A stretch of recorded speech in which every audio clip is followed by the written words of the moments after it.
spinning tales from who knows where. A scream, a laugh, a twisted thrill. Oh, the radio's hot and the night stands still. Turn it up louder, feel the shiver climb. Oh, the clock strikes terror. Right on time, it's Friday night, mama. Friday night lives, talking horror and drama. It's Friday night, mama. Oh yeah, Friday night lives. Friday night lives.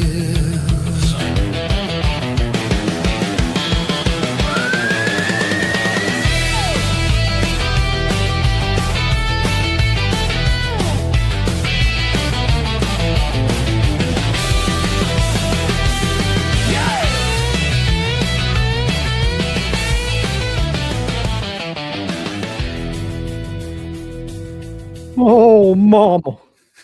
It's time, mama. Ugh. Time for Friday Night Lives over here. So, we have come tonight to chew bubble gum and look at these fucking Quentin Tarantino picks. So, we're going to see what happens because I haven't really looked at this list of his top movies of the 21st century. Like we were talking about before, I've been more caught up in the drama behind him talking about a lot of the actors in these movies than I have actually looking at the list. So, well, we're finally going to go into detail about that. Yeah. I will say before we get started that I am wearing a Burning shirt. And the reason I'm wearing a Burning shirt is because it was on sale for $12 on Fright Rags. So I fucking bought it because that's how I buy horse shirts. I don't care what it is. If it's on sale cheap enough, I'll buy it. I'm buying a fucking long leg shirt for $5. Listen, I'd buy a long leg shirt for $30 if they put that out. Damn.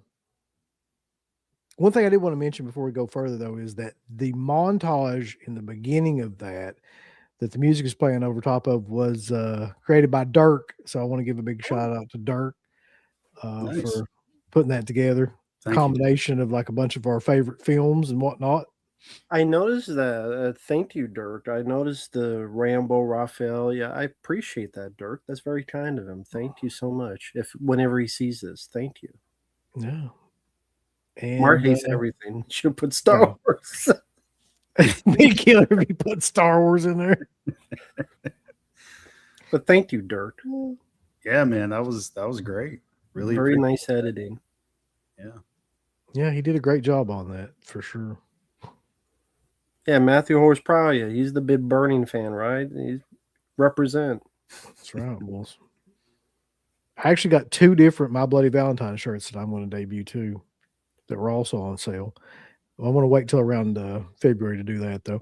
And then they had a Prom Night 2 shirt that was on sale. So I got like 4 shirts for $50 on that sale. Nice. Have they ever done a Blood Diner shirt? I'm sure they have, but I haven't seen it. Yeah, you don't see many pieces of Blood Diner merch. I feel like that one of those 3 t-shirt companies, Cavity Colors, Gutter Garbs, and Fright Rags, have done like almost every movie you can think of. That's even got like a remote fan following at this point. Terror Threads as well. You could add them in there. Yeah. They've also done like everything you could think of. And doing well, Matthew Horror. Thanks for saying, hey, we're here. You were mentioning about the drama of Tarantino, which I was having fun with at first, but I didn't know it would blow up this big, where people would get like this. Is it overboard? Because like we've all shit on someone. Every night I shit on somebody. I shit on the innocents. Yeah, it's so funny that people are going crazy about this now, but maybe it's also because of the platform he did it on. But he said this years ago like I've heard him talk about There Will Be Blood plenty of times, and he Yeah. said this a long time ago that he didn't care for Dano in it. So now that I guess it's come out on that podcast, everybody's making a big deal about it. I don't see why, because it's just one man's opinion. We've all got opinions about. Right. I think that's what he's trying to say too. He's been like, listen, it's just like my opinion, because he caught a lot of backlash for it. Mhm. But I gotta say, like, I've never sat down and thought about Paul Dano 1 minute in my life, like one way or the other. Like I just don't. I never thought he was good or bad, or like I just don't think about him. I mean, I don't think he's any worse than 1,000 other character actors and people like that are out there. So I don't know. Mhm. Something about him is he looks about as exciting as a glass of milk, but I mean, other than that, but there's a lot of guys like that. I mean, you could go like Seth Rogen and fucking who's the one guy? It's got the horrible laugh. I can't think of his name for some reason. Skarsgård. Well, no, Skarsgård too, but Jonah Hill. People like, I mean, they all kind of just whatever, they all got like a look to them that's just you just don't even think about it. So they're not interested. Maybe also part of it was because he said that he's the worst actor in SAG, which I'm not a Dano fan by any means, but I would disagree with that. Him like the worst actor. That how many fucking actors yeah, are I in don't, the I don't Screen even Actors think Guild? I don't even think he's in the top 100 worst actors of like even of like mainstream kind of caliber actors. Like Vin Diesel's 1,000 times worse. Look at Jake Gyllenhaal. Let's see. I can Hey, go through come on. a bunch of. But the one thing that did kind of pertain to us that happened on that whole list thing was Matthew Lillard catching a stray bullet from out of nowhere. I was more mad about Mhm. that. Yeah, I mean that poor son of a bitch wasn't even doing anything. He's like one of the nicest guys ever, and he caught like, a bullet from Tarantino just out in the back end. He was just mentioning, other people he didn't care for, and his name came up. Right. Like, damn. I would say that, I mean, if Tarantino if you ever see this, pal, go watch SLC Punk. You'll see Matthew Lillard can act. Scene where he finds his buddy dead. That's a really good acting scene. SLC Punk has his issues, but it's a pretty good film, and he's really good in that. So, but I mean, yeah, I was having fun against Tarantino for a bit as well, even in the Discord. But just like the overwhelming, like he killed someone. I mean, hey, he has shit opinions. He said the '80s is one of the worst decades of movies. I've always thought that was one of the oddest takes too. I mean, I think I kind of get where he was going with it, because he was saying like every movie in the 80s had to have a happy ending. That was his big beef with it. But I don't think that's true. Like there's a lot of movies in the 80s that didn't actually have happy endings, but I guess he was talking about more of the mainstream, like bigger blockbuster movies that were popular at that time. Why is that a bad thing? I don't know why that's he bad. he was more into the 70s, like nihilistic kind of thing. Speaking of which, Feet fetishes. people hating on QT would lose their mind if they heard Freakin' talk shit. Yeah, because Mhm. like the shit he said about Al Pacino alone was 1,000 times worse than that. I could watch that clip all day long. I could too. Lillard seemed, he actually made a statement about this. He was at a convention or something, and he was like, "Yeah, it sucks." Like that he thinks that it really seemed to bother him, but Well, he said at first like, whatever, who gives a shit, but then he went on to elaborate a little bit more. He says like it kind of hurts because I'm assuming he's a fan of Tarantino, and to hear somebody like say that about you, especially when you guys are in the same industry. Not that he probably assumed like, hey, I'm going to star in his next movie, but still, just the thought of it, I guess, got to him a little bit. I've heard from a few people Lillard's a dick at conventions, though. Anyway, so I've never heard that. I've heard the in the opposite. Discord, like people were saying they met with Really? him in the Discord. I forget who it was, but I mean that's why I don't trust anybody. I don't trust anybody. I don't trust anything. Can you really trust the opinion of someone who enjoys Eli Roth that much? No. Well, we'll get to that later with the list. And you really He is on the shouldn't list. put like all of your. I don't know why he is like the end all be all of movies at this point, where people are losing their mind. But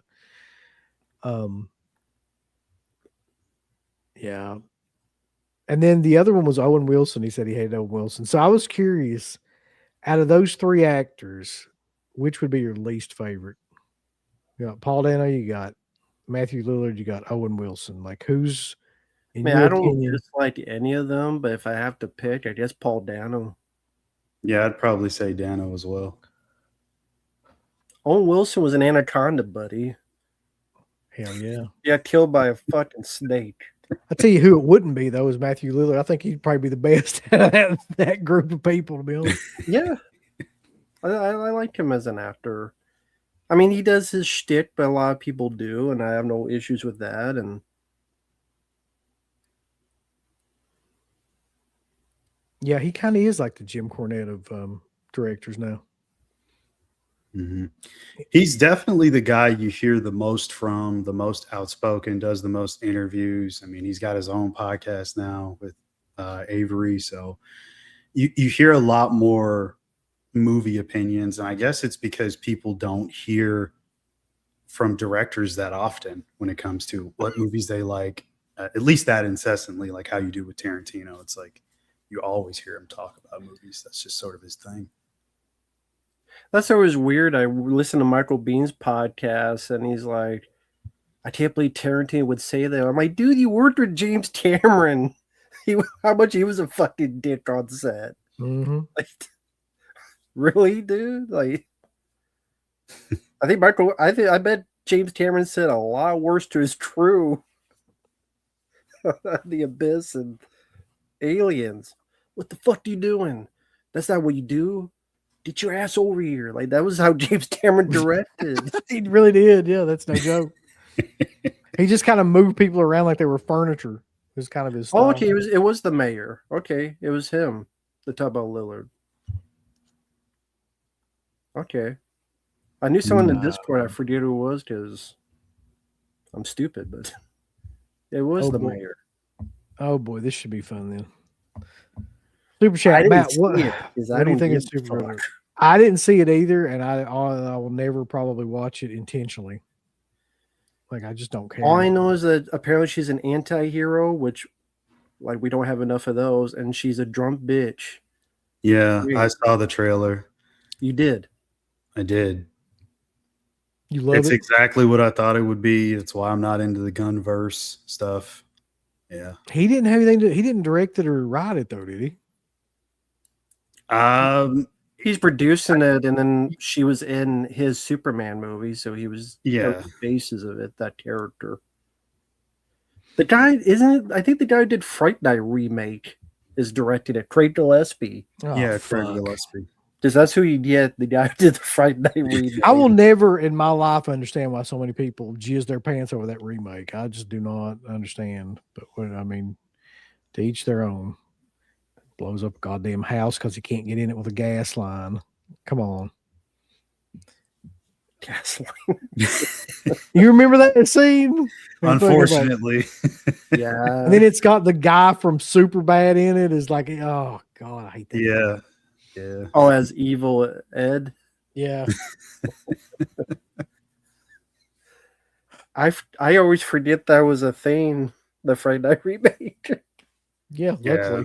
And unfortunately, they did a sequel to that, which nobody talks about for good reason. Here we go, boys. I've been waiting on this all night, and it's only been 14 minutes. I was going to say, Bobby says, Matt wants the guy out of his house / movie theater. So your house is a movie theater, by the way. Uncle Bill is mad because he ate all the popcorn and didn't get none to get more.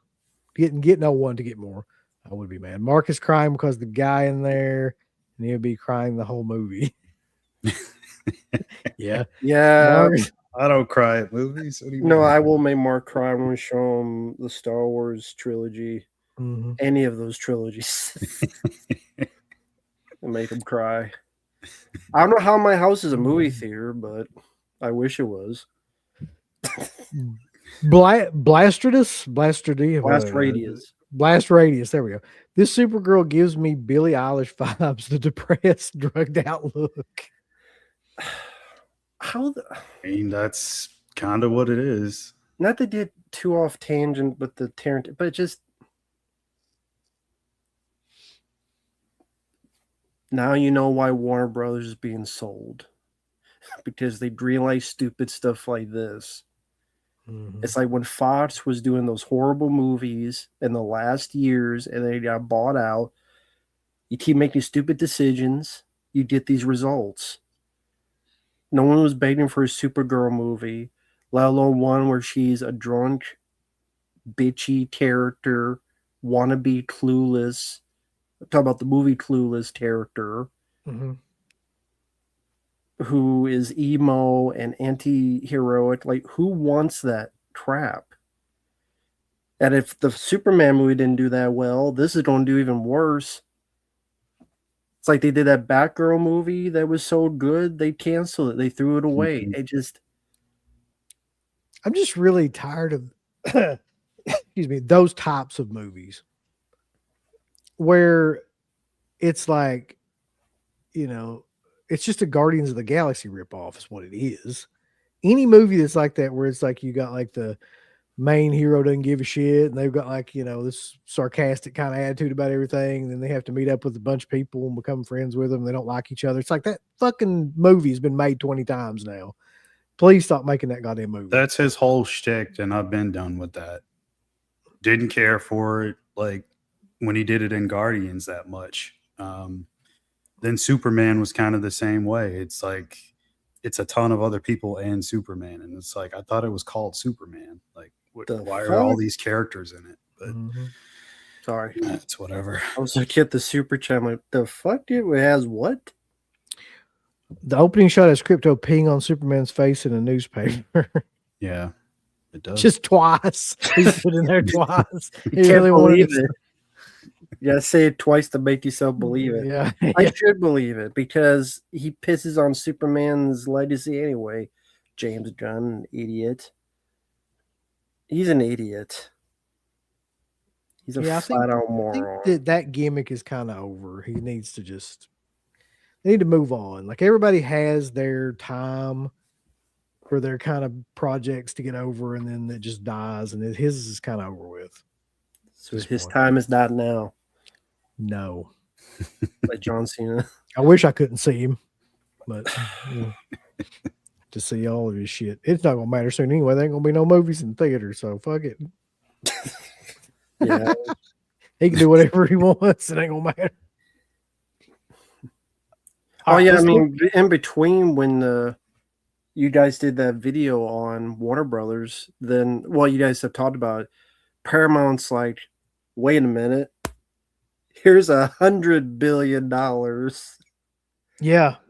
I'm like, is that true? I can never figure out if that was legit or just some bullshit. No, they did, which I don't get because I think they're only worth like 20 billion maybe. So how do they get the other 80 to 100 billion? I don't know. You see things online and you're like, I don't know if this is true, or somebody just like is doing some sort of like bait kind of stuff. But like, I did see something where one of the Paramount heads or somebody around that deal was like, we'll keep movies in the theaters if you go with us or something like that. So I don't know if that was true or not. Well, aren't they working with Saudi Arabia, Paramount? I thought it was something like that. Isn't everybody working with Saudi Arabia at this point? No. Like, Jesus Christ. That's true. I guess that's true. Fuck, you give me $50 million, I'll be on here working with Saudi Arabia. Yeah, the opening will be it's all Saudi Arabian music, and we'll be wearing turbans. That'd be killer shit. Just have those. I'll have one of the fucking full like hijab things on, like with the little curtain. And Mark will have to be like this. Yeah. Like it. And me, I just get my head cut off. Come buy us out, please, Lord. It won't even be that much. I'd take 500,000. Let's go. That's pocket change. I do Um, commend you though. You Do guys are what? good at pissing people off the past month. we've always been really talented at that. Yeah. Bravo. I know you guys are talk about that. I think it later, but I'm jealous. I used to be able to do that. Now you guys are just, you don't have to do anything, and it's just like People just freak out. Yep. the Southern redneck. You talk funny. Bunch You of talk like you got dick in your mouth. Shut up. that's the whole like thing. I think what was it he called us? Fucking what was it? Fat fuck redneck dumbos or something like that. Yeah. Guy's amazing. Yeah, Dumbo was probably thinking of his own mom. I think the second guy was my favorite. He was like the Mhm. second guy. Yeah. I was like, wait. Oh. But yeah, like for those people that don't know what the hell we're talking about, just go over and look at our video comments for any of the stuff on Danielle Harris, and you'll figure it out pretty quick. Mhm.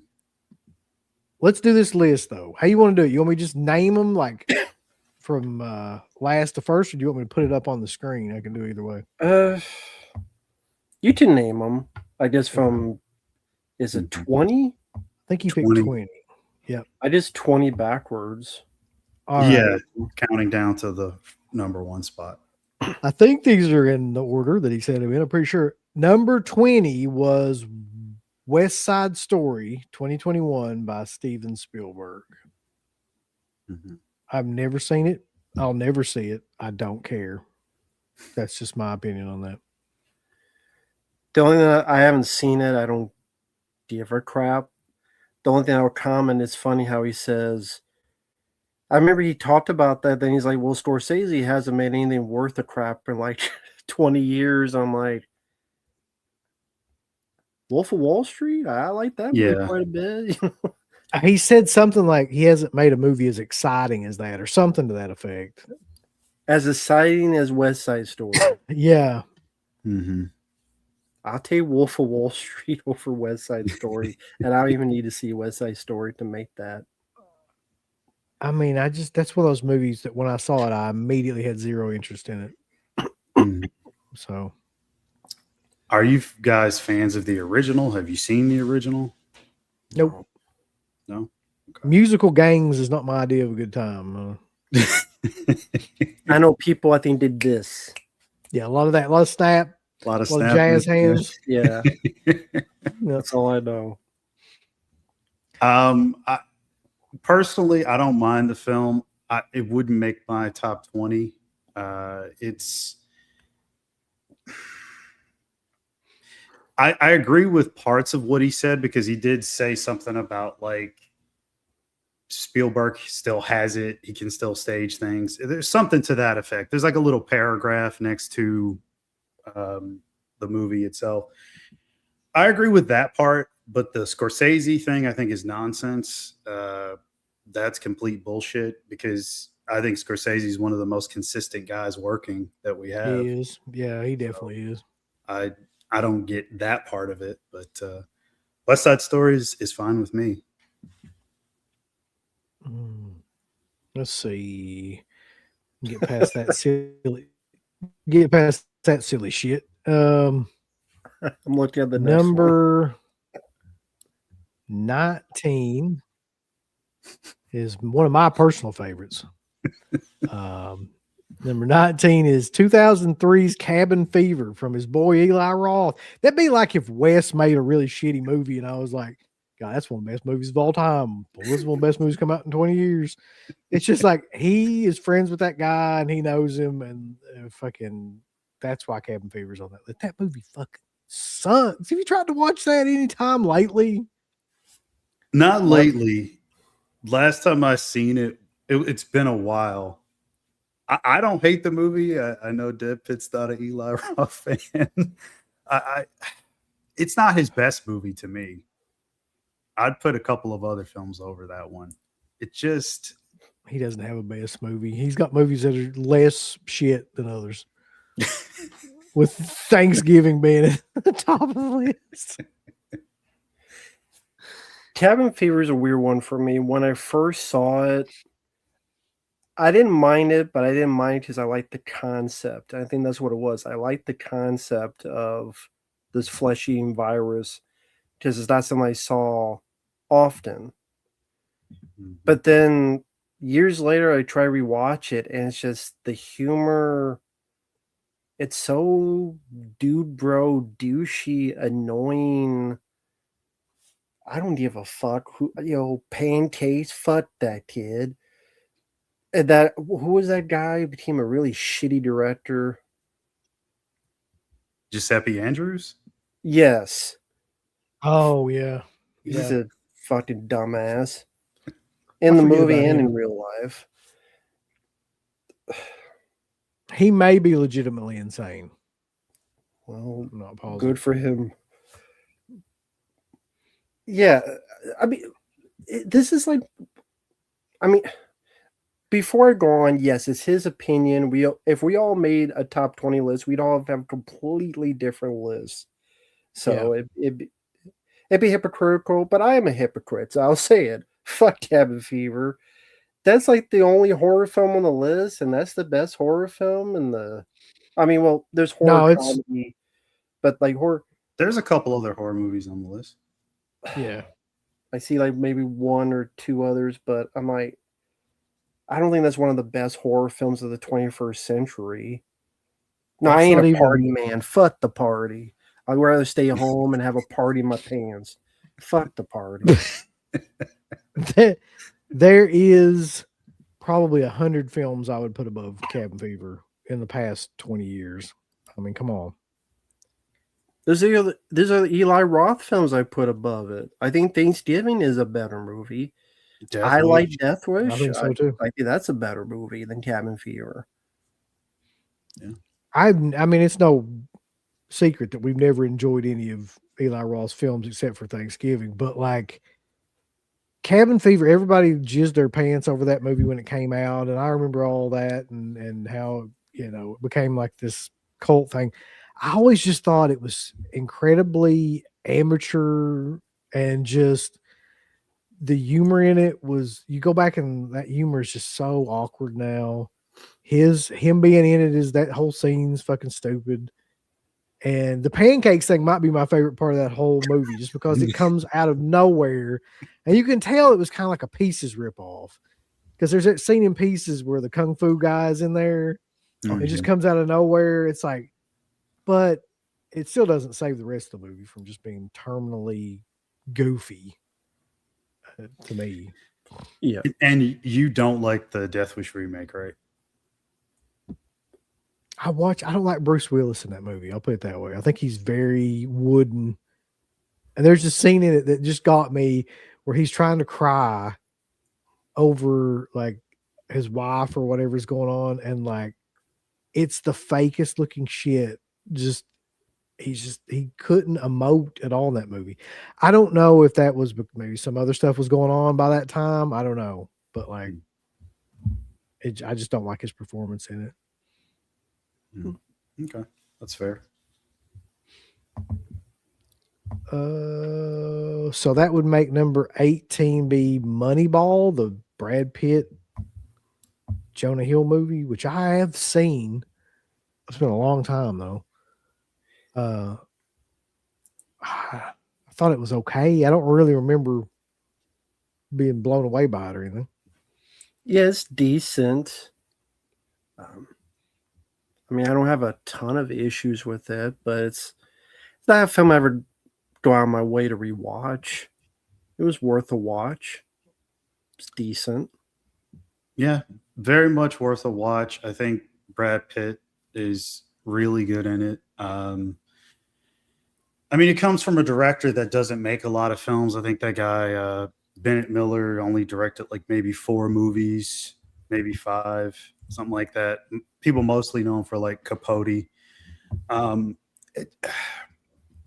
It's not a film that I go back to very often, but it is worth a watch, like you said. And I'm not a big baseball guy anyway, so I mean, yeah, me either. That's, I think, that part of the problem. Like, I just don't care about baseball enough to yeah. I like Major League. Yeah. Yeah. Fuck you, I do it myself. But I mean, it's an interesting story about the general manager, developing young talent and stuff like that. So I did find a site on here where he kind of like it has some clips of comments he made about the films and like why he liked them. So let me read that real quick here. Please read the Cabin Fever one. So I will. He says Hostel is his best. Okay, movie so for on that. Cabin Fever, he said that. Let's see. He says there's something so charming. Eli's sense of humor, sense of gore, it just really, really works. People kind of forget how tense it is in the first half because it gets so genuinely funny in the last 20 minutes. Hostel might be his best movie. Fuck. But this is my favorite. In what universe am I living in? Hostel's the best one, man. Hostel's the best movie. Yeah. That's a real cinematic achievement right there. Fuck that shit. Okay, so here's what he says about Moneyball. Brad Pitt's performance was one of my favorite star performances in the last 20 years, where a movie star came in and reminded you why he was a movie star and just carried the movie on his shoulders. I think that's fairly true, though, of that movie. He does. Because he's definitely, he definitely carries it. Jonah's great supporting, though. I think he's pretty good in that, as well as Wolf of Wall Street, which he's also supporting in as well. All right. So let's look at number 17, which is a foreign release called Chocolat from 2008, directed by Prachal Pinkal, I believe. That's a pretty good martial arts film. Have you seen it, Rambo? Yeah, she's autistic, right? She's autistic. She fights the Tourette's guy, where she's like, yeah, she fights. That's what she does. Members. I'm not making fun of it. It's like he's. Wait, like how'd it go again? One more time. How'd it go?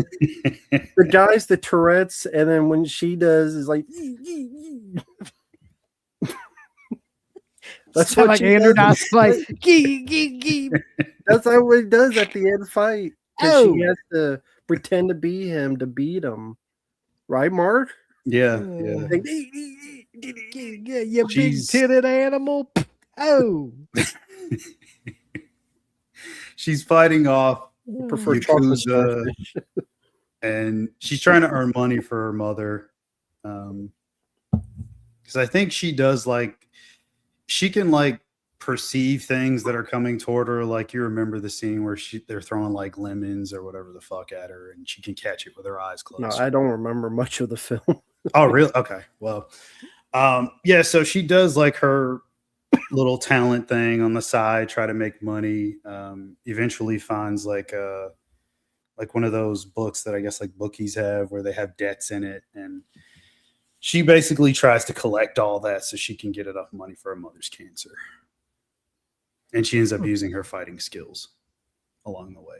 It's very unique in that regard. I don't see many movies like that.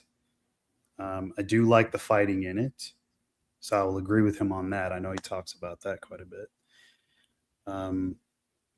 It's one worth watching for sure, especially if you're a fan of martial arts. Now I actually kind of want to see that. I remember being okay, but I can name a dozen action films I would put above it in the past 20 years. And martial arts films as well. Rambo, can you name 5 films better than Chocolate? Just Japanese or action or martial arts? I'm just going to ask you if you can name 5 films, and I'm going to ask Mark if he can name 7 films. And then we're going to play that game. I think the Raid Redemption. That's really good. That'd be on my list. I would put that above it. Are we asking? We're not doing the 5 favorite, just 5 general. No, I just want to see who can name more films better than Chocolate.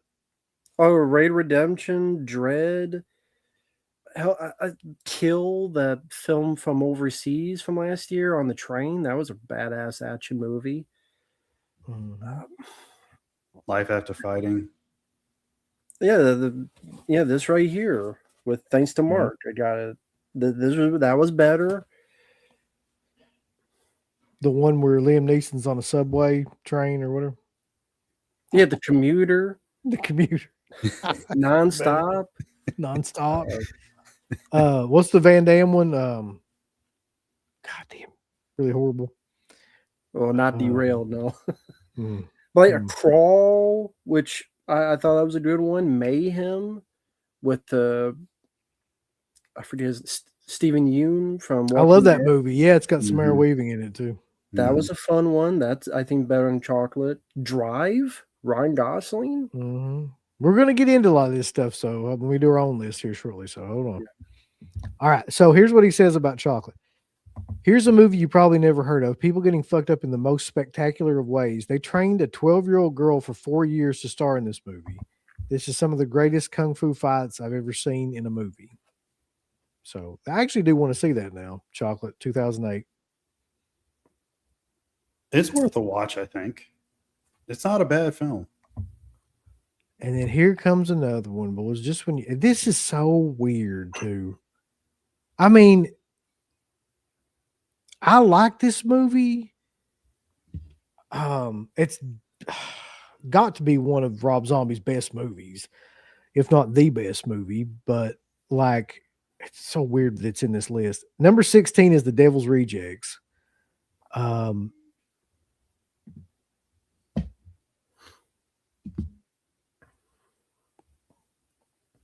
Is it in the 20 top films of the past 25 years?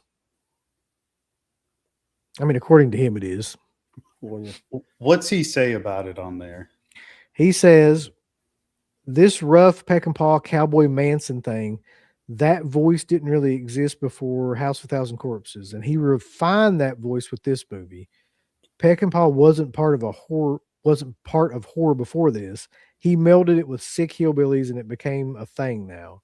You can recognize it across the street, but that didn't exist before. Wasn't that all the time in the 70s? Yeah, I kind of feel like this is just that movie's just an amalgamation of a bunch of 70s movies. So he should have seen it before because he loved the 70s so much. I guess maybe in recent, like 5-10 years before, maybe he's talking about. But I mean, there's parts of it I like. I wouldn't put in my top 20. I mean, I know you guys were much bigger fans when you first saw it. I mean, I think I was, just because I don't think a lot of the stuff in that movie has aged as well as the stuff in House of a Thousand Corpses. And I think that his stuff he did in the beginning of A House of a Thousand Corpses is actually better than anything he did in Devil's Rejects. I think the ending of Devil's Rejects is the perfect ending to a horror film. If he would have if he would have just fucking left it alone and not done Three from Hell.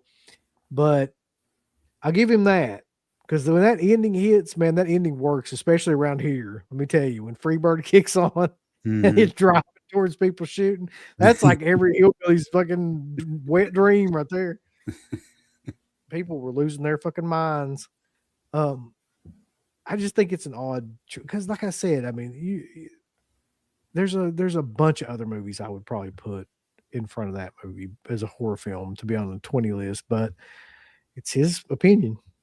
Do you agree that he's saying Rob Zombie sort of created like a subgenre within its own and it didn't exist before that? Do you agree? No, I don't agree with that. I think that particular subgenre existed in other movies before. Now, he may have like hyper stylized it, but like, by doing some of that stuff, but what were the films other people did that was similar to that afterward? That were similar to that after he did Devil's Rejects? Yeah, I don't know. I don't know what he's talking about. That's what I mean. He says Rob Zombie started something. What did he start? Honestly, I don't remember that many films ripping off Devil's Rejects, but I could be wrong. Yeah. No, I don't either. I mean, not even in terms of style or those type of characters. I can't really think of. No one wanted to rip off Rob Zombie. Not even Tarantino. And he's known for ripping stuff off. Even he didn't want to rip off Rob Zombie. Yeah, I mean, there's other road horror films. I mean, so it's not that unique. But I do like the movie. Wouldn't make my Holy top. shit. You just gave me a perfect idea for another set of shows. Road horror? Road horror and Put Up Wet. It's gonna be a series of shows about horror films based on like the road, like Duel and stuff like that. There we go. That's a whole new series of shows. We'll appreciate that, Mark. Sure. That's why Jogging I'm that here. into my memory.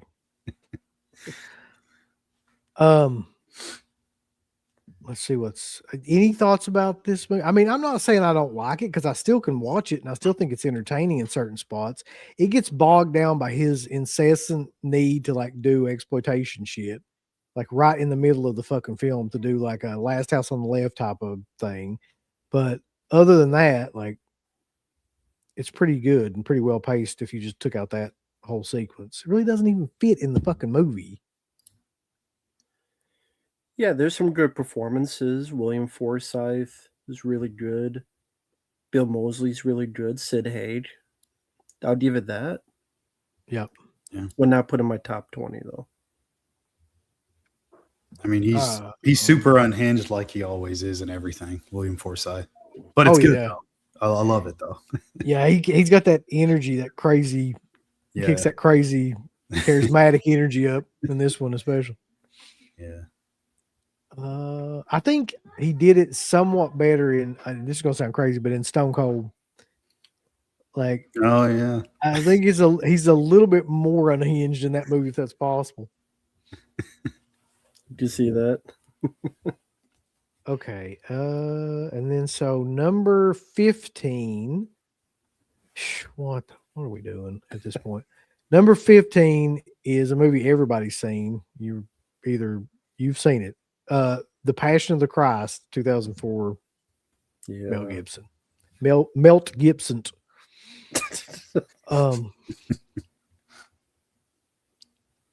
I've seen this movie, saw it in the theater, because everybody saw it in the theater around that time.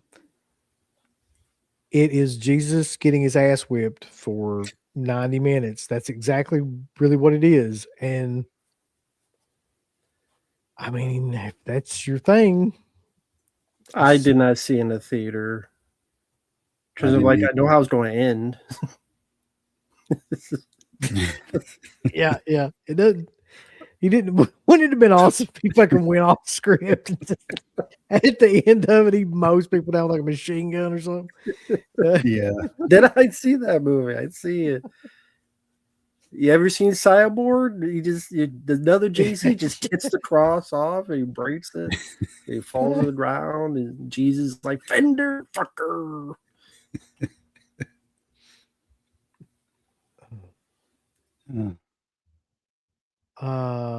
Anybody have any thoughts about this? Is Rambo frozen? Yeah, he is. Look at that. I gotta clip that. That's killing. I hope he didn't completely lose his shit. Like, I mean, his feet. Oh, there he he's is. back. He's back. Yeah. Apparently Jesus was mad at me because sorry. Yeah. He's going after your Sorry, connection. That's what's happened. Yeah. Jesus don't like me talking shit. The Passion 2 is being filmed. That should be interesting. Passion 2. I don't know what to say about this movie. I mean, is it anything I ever watched again or thought about watching? No. Is it anything enjoyable to watch? No. I mean, it is for him. He said he got turned on watching it. So. That is such a weird take, man. Like, how do you even get to that point? I don't understand. I wonder what he said. Here, let's. I'm curious about that. Like, how did he get to that? That's okay. Curious what he said.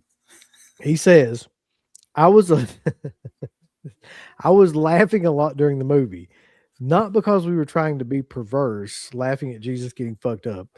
Extreme violence is just funny to me. And when you go so far beyond extremity, it just gets funnier and funnier. We were just groaning and laughing at how fucked up it was, and Mel did a tremendous directorial job. He put me in that time period. I talked to Mel Gibson about this, and he looked at me like I was a fucking nut. Yeah.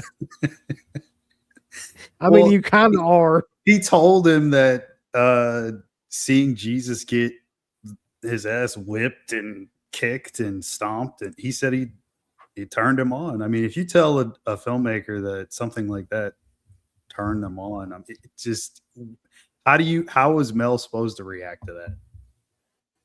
I don't know, because it's like one of the weirdest statements I've ever heard.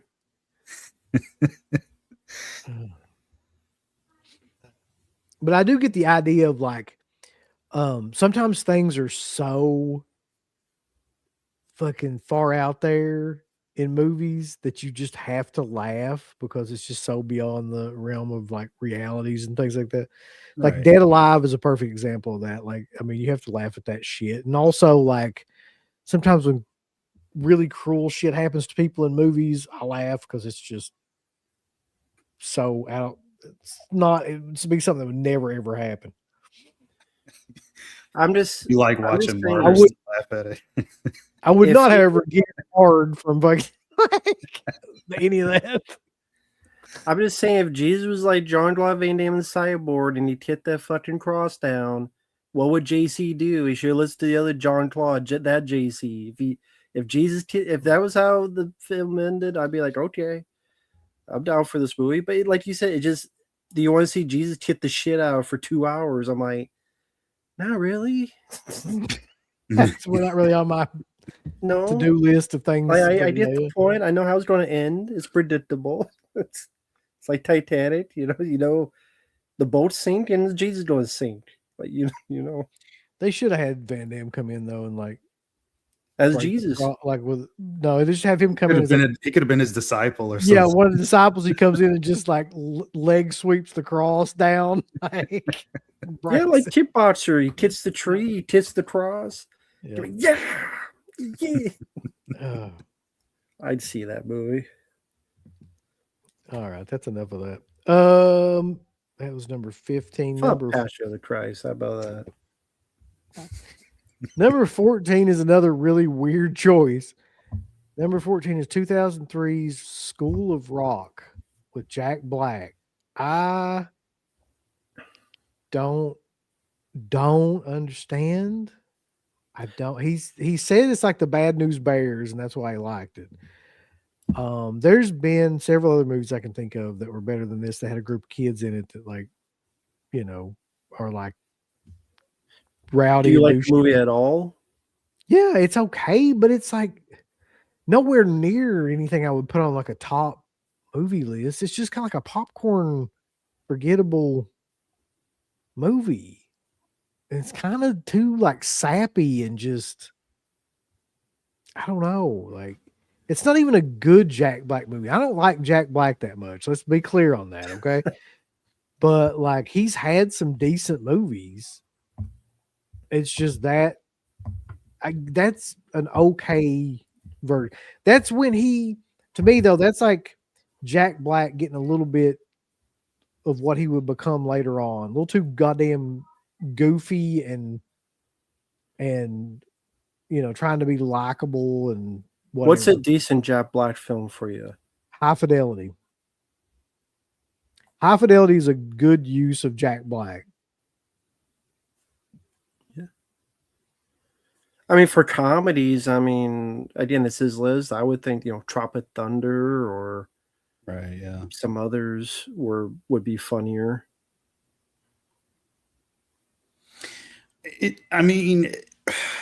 If he was going to put a Richard Linklater film on there, I'm really surprised that it's this one and not. I would have thought maybe Boyhood, because of how ambitious the film is. I mean, it's a true, every sense of the word, coming of age story, filmed over a long span of years. Like, that's such an ambitious project. I would think maybe that. And I was talking with a friend of mine, even maybe Scanner Darkly. Like, we both thought, like, maybe put that on, at least for visuals, or like the style of like trying something completely different and out of the box. But Well, are there comedies in the past 20 years that you think were better than this? Oh yeah, Than I've got School of I've got Rock. I've got a list of them right here that I could tell you that are better. Yeah, but I just mean like because somebody said in the chat that they're buddies, him and Linkletter, and that's fine. But That doesn't matter. he's Robert still Rodriguez ain't on the list. No, he's not. That's his buddy. There's no A lot of these Rodriguez. guys are his buddies, which is interesting in a roundabout way. But yeah, it's just weird that this is the one that he chose. I don't know. I like the film fine, but it's come on. Yeah, it's okay. It's all Yeah, right. that's it though. It's just okay. It's just not anything that should be on a list like this. But anyway, to each his own. So that's number 14. Number 13 is another very weird pick for him, but he's a very weird guy. Jackass the movie, 2002. That's the most bizarre pick, in my opinion. I mean, I love that movie when it came out and everything, like everybody did in the early 2000s. I thought, I don't even think of that movie. Never even like comes to my mind anymore, where I would be like that had something to it. It's just like a goofy ass movie that it just never comes up. Like once you've seen those tricks and shit that they do, it's like that's it. It's not. I guess it doesn't have any real like staying power. It's not even a movie, really. It's not. So I don't understand that at all. I mean, I like those movies. It wouldn't be in my top 20, but I mean, compared to some of these other ones, I'll take that over Cabin Fever and fucking. Yeah, it's fine. But yeah, like Mayor was saying, they all kind of blur together. They've made like, I don't know, 6 or 7 of those fucking movies now. 4 of them, 5, 50 of them. It could be any. If and you count the 0.5s, then it'd be I couldn't tell you anything that, specifically happens in any one of them. They're all just sort of interchangeable to you. Yeah, I mean, can Just a you bunch tell of me stunts. something that happens in part 2, Mark? I could tell you part 3 was filmed in 3D. Yep. Part 2, that was the one where they put the tooth. Well, it was Don Vito. Then they changed it with someone else, and they pulled the tooth out with the airplane turbine thing. And part 3 is the one with Steve-O with the porta potty, and it goes up, it explodes. Because that's when Steve-O cleaned up. Oh God. Again, I'm a fan of those movies that I wouldn't put in my top 20. No, I wouldn't either. I like them, but no. Well, this is pretty accurate. It's not. It's more of like a YouTube video before YouTube. Yeah. Well, I mean, it was. That's what the whole CKY thing was.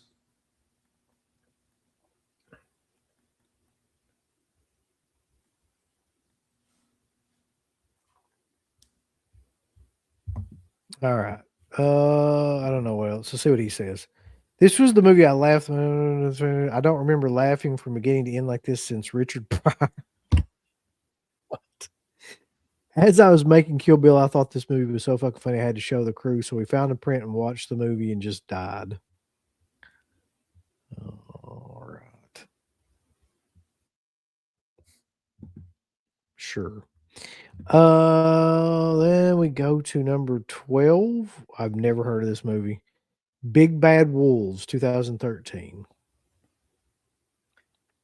That's a horror thriller that it's about a kidnapping of a little girl, and these guys take it upon themselves to do a forced interrogation through methods of torture and all sorts of other stuff to get they want a confession. They want to know where the little girl's body is. They know that she's been murdered and raped. It's violent. It's funny in parts. You could consider it a black comedy, I guess, in parts. It's some really fucked up subject matter though, with the core of like what it's about and all. But it's a I think he said it was the best movie of 2013. I don't really agree with that. I mean, there's quite a few other movies I thought were more entertaining. I think once you see everything that happens and you know who's responsible for what in the movie, it kind of loses some of its power for replayability to me. It's something like you could show other people, but I don't know how many times anybody would really want to watch that. Just my opinion. Well done film, though. Not a bad film. Yeah. Yeah, I mean, that's the thing, though. Rewatchability has got to be a factor in this. If you're talking about like the best movies, and it's your personal list, then surely you would want to rewatch them. It'd be something that you enjoyed enough to, anyway. I've never seen it, so I'll take your word for it. I have never even heard of it until this list. Yeah, it was a big deal at the time. It's an Israeli film. It was on the, I think it was it Fantastic? No, it was Tribeca Film Festival. It was on the festival circuit. Again, that was back around the time when I paid attention to a ton of those films that were coming through. That's how I had heard about it. Had a ton of buzz. Did it live up to it? Yes and no in parts, but still worth watching. If nobody in the chat's seen it, I would recommend it. All right. So that leaves number 11, which is a film that he's talked about like ad nauseum over the years. And I think it used to be his favorite film of that time period, I guess, until other movies came along. But I know I've heard him mention this movie a bunch. Battle Royale from 2000. This is the Japanese version. And he is right in what he says. Like Hunger Games basically just fucking ripped this whole idea off and turned it into an American version and made like $1 billion. So to be fair, every movie he does, he rips tons of shit off too. Yeah. The briefcase bit, like every other scene, he rips something off too. So it's a bit of the pot calling the kettle black. Although but I do like this movie though. Yeah. I think that of pretty much any movies had on this list so far, this would be my favorite. It's actually a pretty fun, action-packed, novel premise, good idea.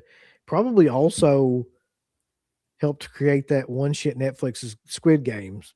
Probably also, unintentionally created that shit too. Well, they both ripped off The Running Man, so fuck you, Tarantino. No, I'm just kidding. But I like Battle Royale. Very well done, very intense, very ballsy for the content involved. Much better than anything with 100 Games. Agreed. Yeah, I do prefer The Running Man. I'd be like Tarantino. I'd be like, fucking. But I actually like Battle Royale. Everyone should hate the 100 Games because they're pieces of shit. But Battle Royale is a good movie. I can't complain about that. It wouldn't be on my list, but I mean, that's a good choice. It's an understandable choice. Yeah, good choice. Understandable choice. I like the film quite a bit. Don't forget to send me a copy. Sorry. The second film is laughably bad, though. What's that? Battle Royale 2. There's a Battle Royale 2? I didn't even fucking know there was a sequel. Yeah. Don't worry about it. You're not missing anything. You don't need to see it.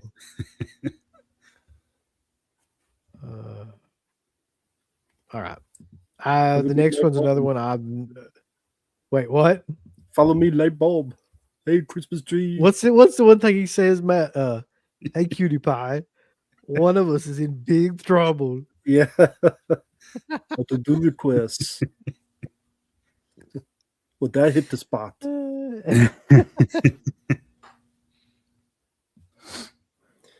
But sorry, go ahead. You're talking about number 10. We just got to get that out of our systems. Like, just give us a second. Number 10 is a movie I haven't seen and will never see. Don't care. Midnight in Paris, 2011, directed by Woody Allen. I don't. There's a bunch of shit for somebody that hates Owen Wilson. This is an Owen Wilson movie. I think that's why you brought up Owen Wilson's, because yeah, it's in that he paragraph. hated him in it. Let's see. He says, I really can't stand Owen Wilson. I spent the first time watching the movie loving it and hating him. The second time I watched it, I was like, oh, okay, don't be such a prick. He's not so bad. Then the third time I watched it, I found myself only watching him. Okay. What does that mean, only watch him? Liking him? I guess, yeah, like that he was the... I think only noticing how bad he is. That's my take. Okay. I could be wrong, though. How do you even feel about Woody Allen in general? It's just that those style of movies never clicked with me. And it's just like we're worlds apart, like Journey. We're worlds apart in terms of like all his movies were kind of like New York, style. That just doesn't resonate with me and where I'm from or anything like that. And I just never understood the appeal. I guess if you lived on the East Coast, you probably did more so. I'd like Woody Allen stuff. Not a mega fan, but he's done some really interesting work. I've seen this film. I like it. It's just, if I had to swap it, I've always said a million times over, my favorite Woody Allen movie is Match Point. I'd rather put that on here because at least with that film, it's a lot more of there's several themes in it that on a very human level, a lot of people could understand and connect with, especially the one main theme of the movie, which is lust. Every fucking adult man can identify with that, no matter what you like. Everybody has that emotion. This film in general, though, it's basically Owen Wilson travels back in time to the early 1920s and meets important or not historical, culturally significant people. That sounds like boring as fuck. Like Ernest Hemingway. Boring as fuck. It sounds boring as fuck. I had a feeling you were going to say that. So going back in time, who can I meet? Ernest Hemingway. So it's like a less interesting Bill and Ted's Excellent Adventure. Is that what you're telling me? With some, it's not technically really a romantic movie or anything, but there are elements of that in it. He meets a woman who's Picasso's mistress, and he starts to like. I knew you were going to say that. The more described it, the more bored it sounds. Oh my god! Fucking Justin sounds lame.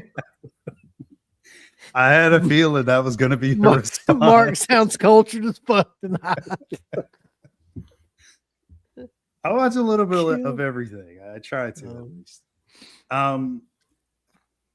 Yeah. Anyway, I just use this as an opportunity to put over Match Point. If you see any one Woody Allen movie, watch Match Point. Guarantee you'll like that movie. He doesn't go out with his daughter in that movie, does he? No, he does not. Hide your kids. All right. Yeah, hide his own daughter. Yeah. He's a fucking weirdo. Meek Stream says, what the fuck is going on here? Mark likes Woody Allen. I've seen every movie on the list. I don't really even hate the stuff that he chose. It just wouldn't make my top 20. Mark has seen everything. There you go. Even the Blade TV show he's seen.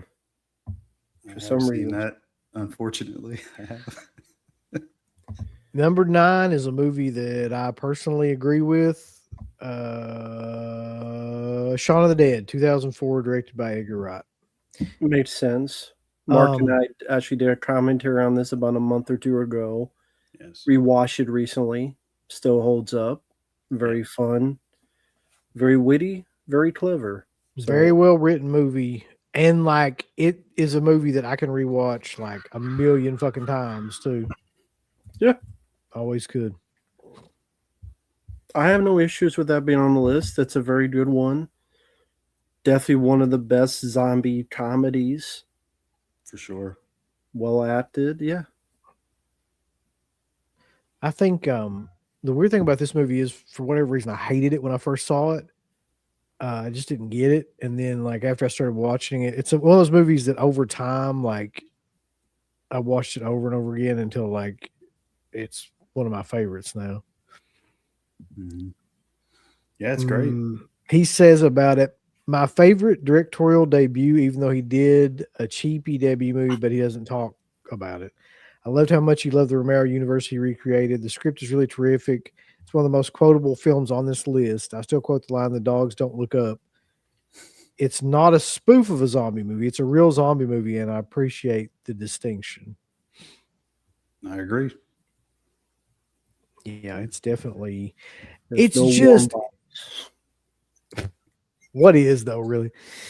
It's just so well acted and well written, and like the chemistry between Simon Pegg, Nick Frost is amazing. And Nick Frost might be one of the best supporting characters in any movie of the 20th century, 21st century. Like they probably could put him in there. Because he really steals every scene that he's in. Everybody in that movie is really good. Come think of it. The mom, the stepdad, Yep. Liz, like pretty much everybody.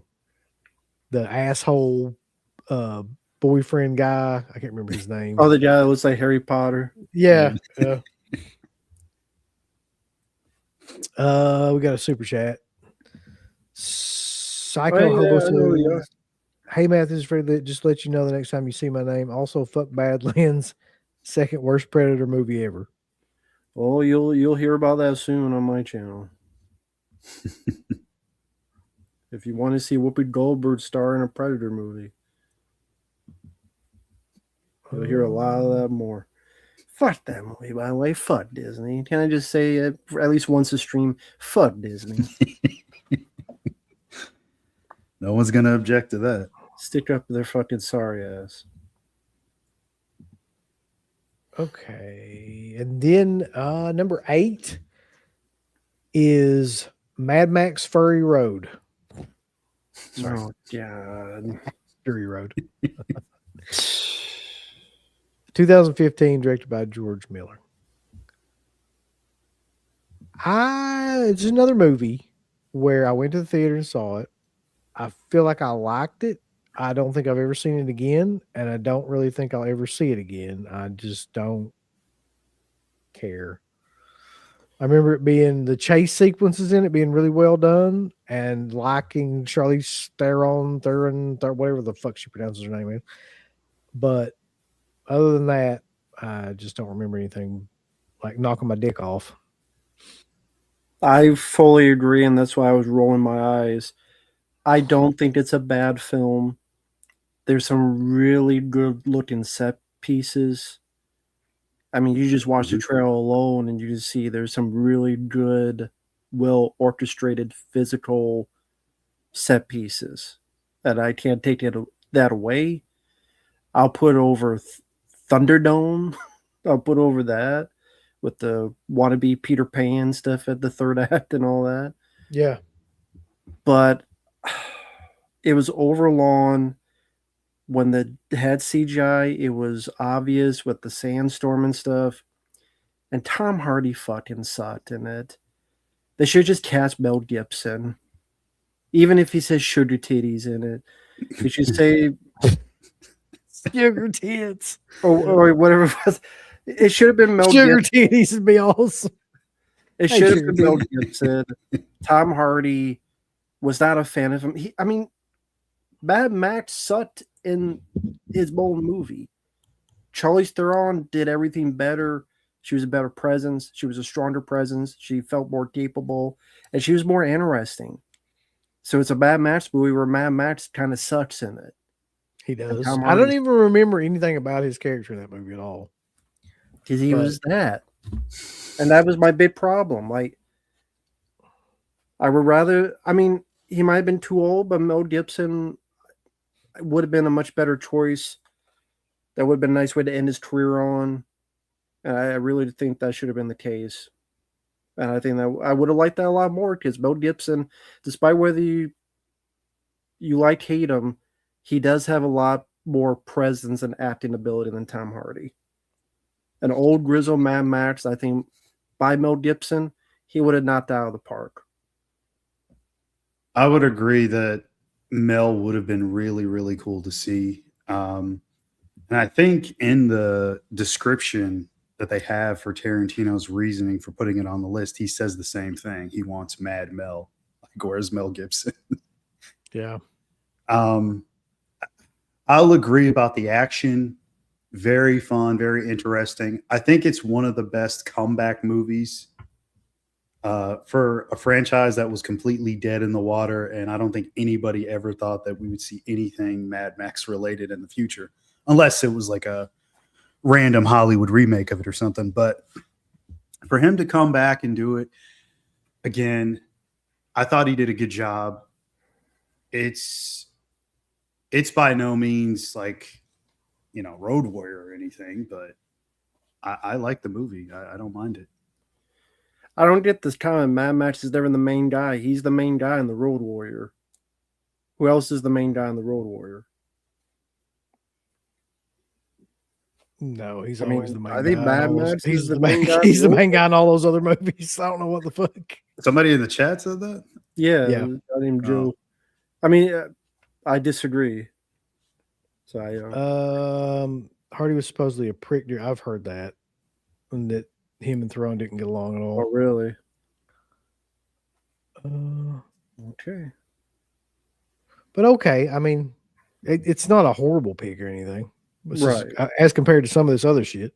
He says about this one, I was actually not going to see it for the simple reason that in a world where Mel Gibson exists and he's not playing Max, I want Mad Mel.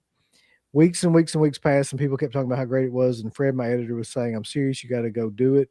Then I saw it. The great stuff is so great.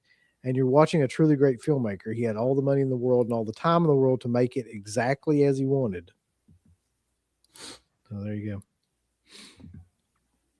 go. Which leads us to number 7, which is Unstoppable, directed by Tony Scott, 2010.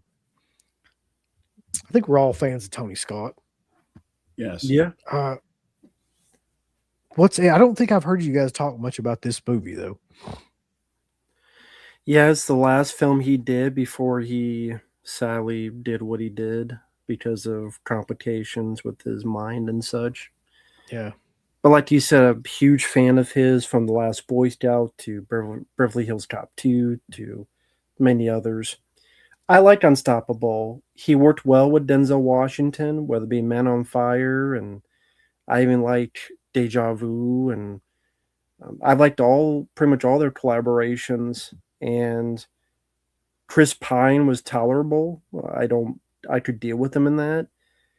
And I mean, there's been other movies about runaway trains. I mean, there was a movie called Runaway Train in the 80s, but Tony Scott brought his flair. It was a pretty fast-paced film. I mean, surprised it's that high on the list, but I do like the film. And I do think it's a bit underrated.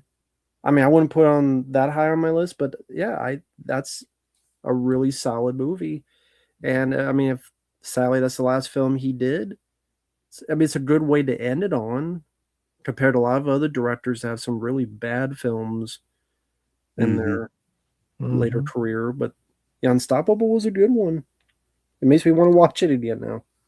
Honestly. Yeah, it's been a while since I've seen it as well. I did like it quite a bit when I saw it. It's another one, like, I don't really know why it's on there. Well, I take that back because looking at his reasoning, I guess I kind of get it. He says it's one of my favorite last movies of a director. So, I mean, if that's like his sole reason for putting it on, okay. But I mean, I would have rather put Man on Fire. Like I like that one a lot more. That's just me.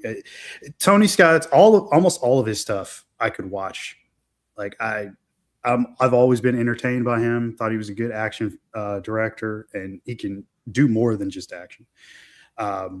Like True Romance leans a bit more into drama, but yeah, it's a weird placement on the list, if nothing else, for me. It's very high to me. Yeah. I don't mind this movie, but in a world where like Man on Fire exists, which I liked a lot more, to be honest, like I don't know why that movie's that high. There's a lot of Tony Scott movies I like more than that, actually.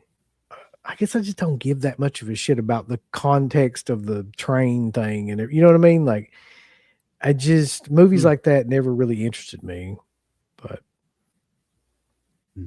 it's fine. It's another one that's fine. He says, it's one of my favorite last movies of the director. I've seen it 4 times. Every time I see it, I like it more. If you asked me years ago, I would have put Man on Fire on the list, but Unstoppable was one of the purest visions of Tony's action aesthetic.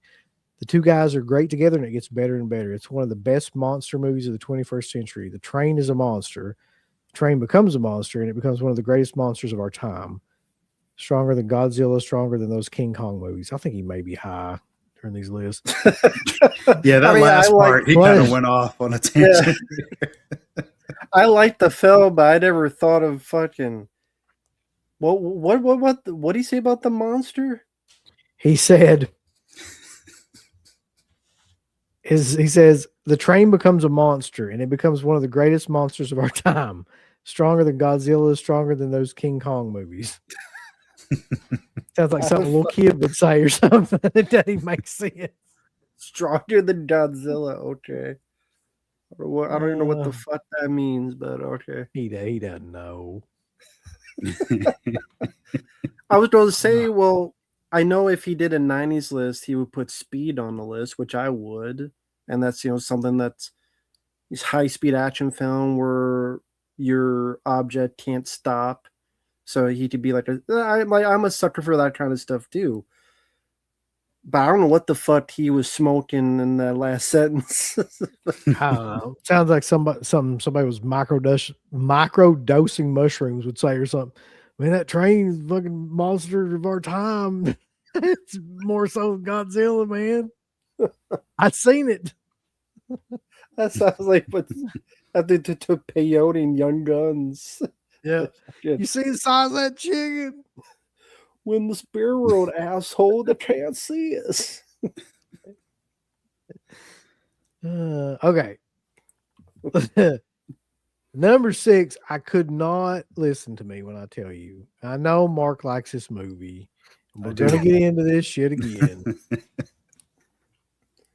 This movie is like if I fucking just took a bunch of bottles of NyQuil and just poured them all over my fucking head and let it absorb into my skin. It's the same effect that this movie had on me. You got to take out your hate for Jake Gyllenhaal. You got to separate that from the film. Not understand why people love this movie's on like so many of the best of like 21st century movies that I'm just amazed. But this is 2007's Zodiac, directed by David Fincher. I've seen it multiple times because I'm trying to like it. I'm trying to understand what the fuck it is about this movie that people love so much. And every time I watch it, I end up passing out like halfway through it because it's just too long, too much Gyllenhaal. Terminally boring. And yes, Jake Gyllenhaal's a huge problem. How the fuck is that guy famous, by the way, while we're on the subject? Like, what is it that anybody likes about Jake Gyllenhaal? He's a great actor. Is he a great actor though, Mark? Yes. Is he like what's he ever really done where you were like blown away by it? In terms of name a scene where you're like, holy shit, Gyllenhaal is fucking amazing. Southpaw. I liked him in the boxing movie. All right. I like that movie, Southpaw. Same. I like Nightcrawler. I was interesting. That was the one I was going to say. dissertation on. He ain't buying it. I'm still No. waiting for any scene. I'm hearing movies. I haven't heard a scene yet. Because he I've seen it fucking forever. I signed. can't remember the You scene. know he does.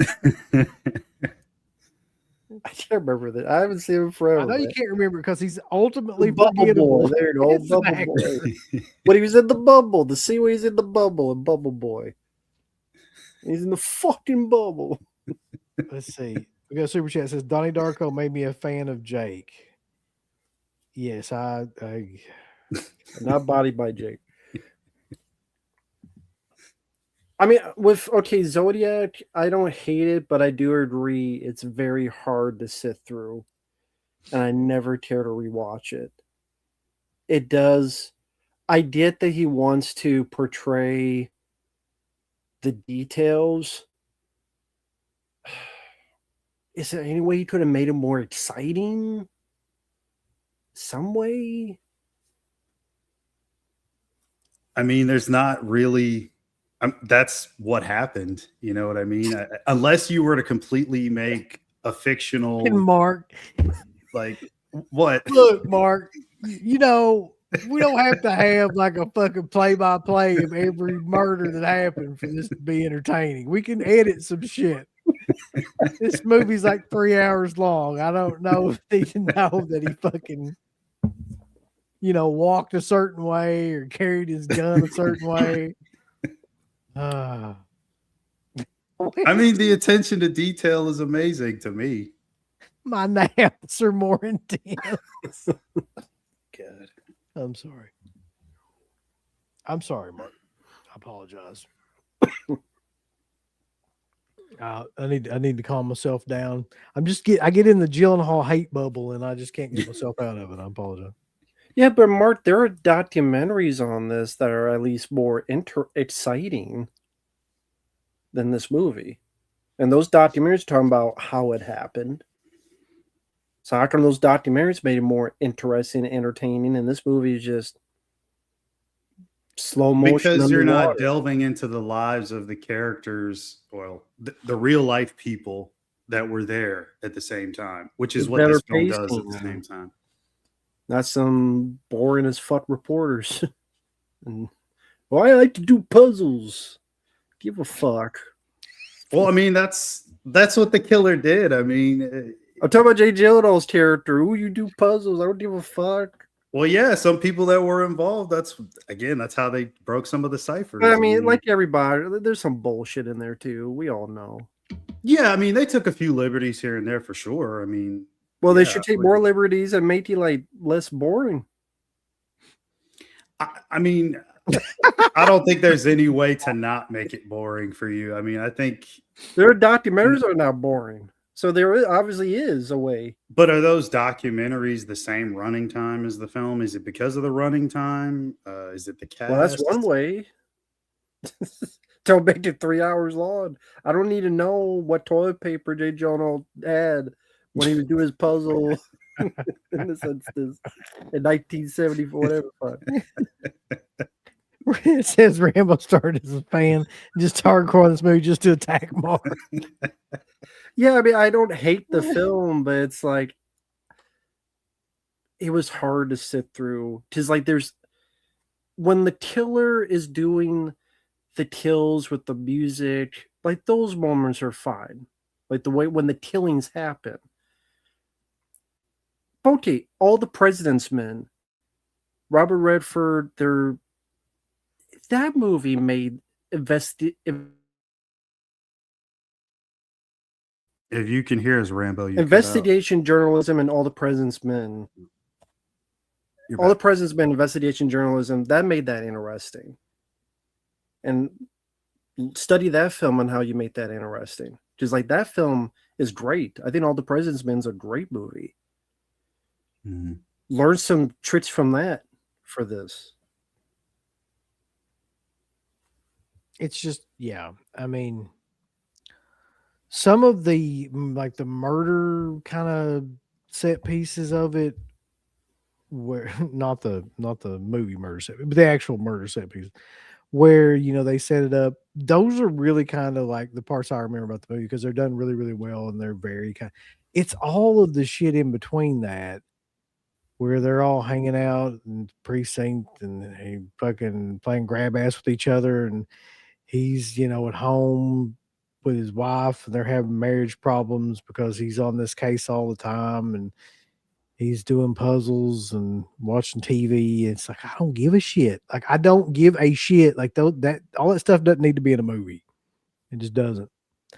But let's see what does Tarantino have to say? I'm curious. When I first watched Zodiac, I wasn't that into it, and then it started playing the movie channels. The first thing I knew, watching 20 minutes of it, 40 minutes of it, and I realized this is a lot more engaging than I remember it being. And it kept grabbing me in different sections. I'll bet it did. So I decided to watch this goddamn thing again, and it was a whole different experience from that point on. I find myself every 6 or 7 years watching it again, and it's a luxurious experience that I give myself over to. A mesmerizing masterwork. I find myself watching it too whenever I can't go to sleep. I need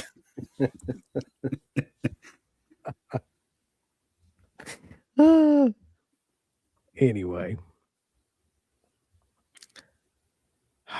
Number 5. There Will Be Blood, 2007, directed by Paul Thomas Anderson, PTA.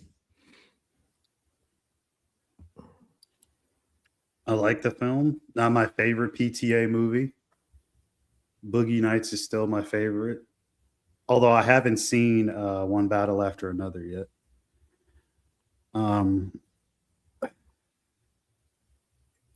I got like a whole thing to say about it, but like I'll let you guys go.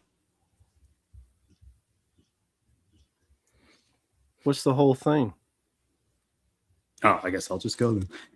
So for years, me and a friend of mine who were fans of the movie, we had talked about how Dano was one of the worst parts of the movie. So seeing Tarantino saying it now just makes it even funnier to me and to him. That like it's like, well, we're not crazy. We had been saying that for so long, and I always thought that everybody loved his performance in it because most of the time, anytime I've talked to them about the movie to certain people, they always say they like Dano. Me, however, and my buddy, we were never on board with that. I think Tarantino said Austin Butler, maybe. Was that who he said? Yeah. I could see that. At the time, I think he was like 14 years old. Yeah, like I think he was. I don't even know if he was doing movies yet at the time. I think he was doing like TV stuff. And Austin Butler's good. I don't mind him. People trying to figure out who that is. He plays Tex in Once Upon a Time in Hollywood. One of his more notable and more recent roles. He was Elvis, Bulls. Yeah, that too. Mama. I think it's a really, really good film. I like the Daniel Day-Lewis performance. He does carry a lot of it. The whole California oil boom, it's pretty wild to see that in a film like that. Put it this way, you could imagine how the government and other people would have reacted to doing stuff with oil. And I mean, God, we've heard all the stories about war over oil and shit like that, which I'm not going to go into, but seeing his character like go on like this ruthless like quest to become wealthy, and crossing the line and committing murder and stuff, like it's pretty crazy. I really like the story. Very exceptionally well done movie. Would I put it at number 5? I don't think so. It would probably make a top 100 list. So when I saw it, I think that my immediate reaction was I didn't really understand what the big deal was about it. And then I watched it again and I kind of like more understood because the set pieces in that movie are amazing. It reminds me of like Sorcerer in a way because a lot of that is practical set pieces, actual locations, things like that, which I really appreciate about that movie. Daniel Day-Lewis is the whole fucking show with that movie, though. That much is true, but I don't think it would matter who you put in that other role. Like, his performance was so good, you could put anybody. It's gonna overshadow that person. Like, it's not gonna matter. It's just that good in that movie. It's a little long, but all those movies around that time were, especially those kind of epic movies like that. I liked it fine. I mean, as a movie, I think it doesn't grab me as much as some others, but as a performance, I think that Daniel Day-Lewis is probably one of the best top 5 performances of the 21st century, I'd say.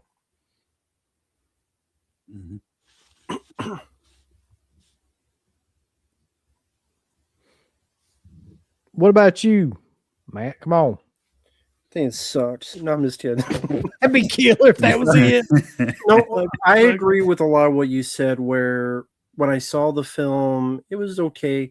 But what makes it is Daniel Day-Lewis's performance. And I fully stand by what people have said. It's if some other actor did that, do you think the film will be as remembered? No. Absolutely not.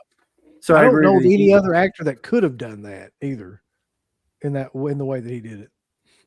So yeah, he is the real show. It's a good showmanship for his acting. And there's some good set pieces, the oil rising up, the explosion, that type of stuff. But Daniel Day-Lewis, he draws you in, he keeps your attention, despite the very lengthy running time, despite I think there's some gaps that could have been a bit tighter editing wise. But yeah, Daniel Day-Lewis, I have no issues with it. He gave an excellent performance. So, like you said, it's him alone makes that film worth a watch. I did give you that, yeah. So somebody asked, was Paul Dano good in it? And I'll put it to you this way. I don't remember any of his parts except for the bowling alley scene. So if that tells you anything, I don't know if that's it's just not very. He's supposed to be a weak character. That's the whole point. So that's true. Yeah, that's kind of what you're supposed to do. Is that Daniel Day-Lewis eats him up alive verbally, and then almost physically by the end. Yeah, and that's kind of the whole point. Is just how this guy eats everyone up, in particular this guy by the end. So it's like he kind of did what he was supposed to. So if Tarantino's like, well, he's weak. Well, I mean, that's what the part's supposed to be, is he's weak. That's the whole point. So can you mad at the guy for doing what he was supposed to do, is being weak? I want to get mad at him. I want to fucking tell him go fuck himself. He deserves all this hate. No, I'm just kidding. I really don't think about him one way or the other.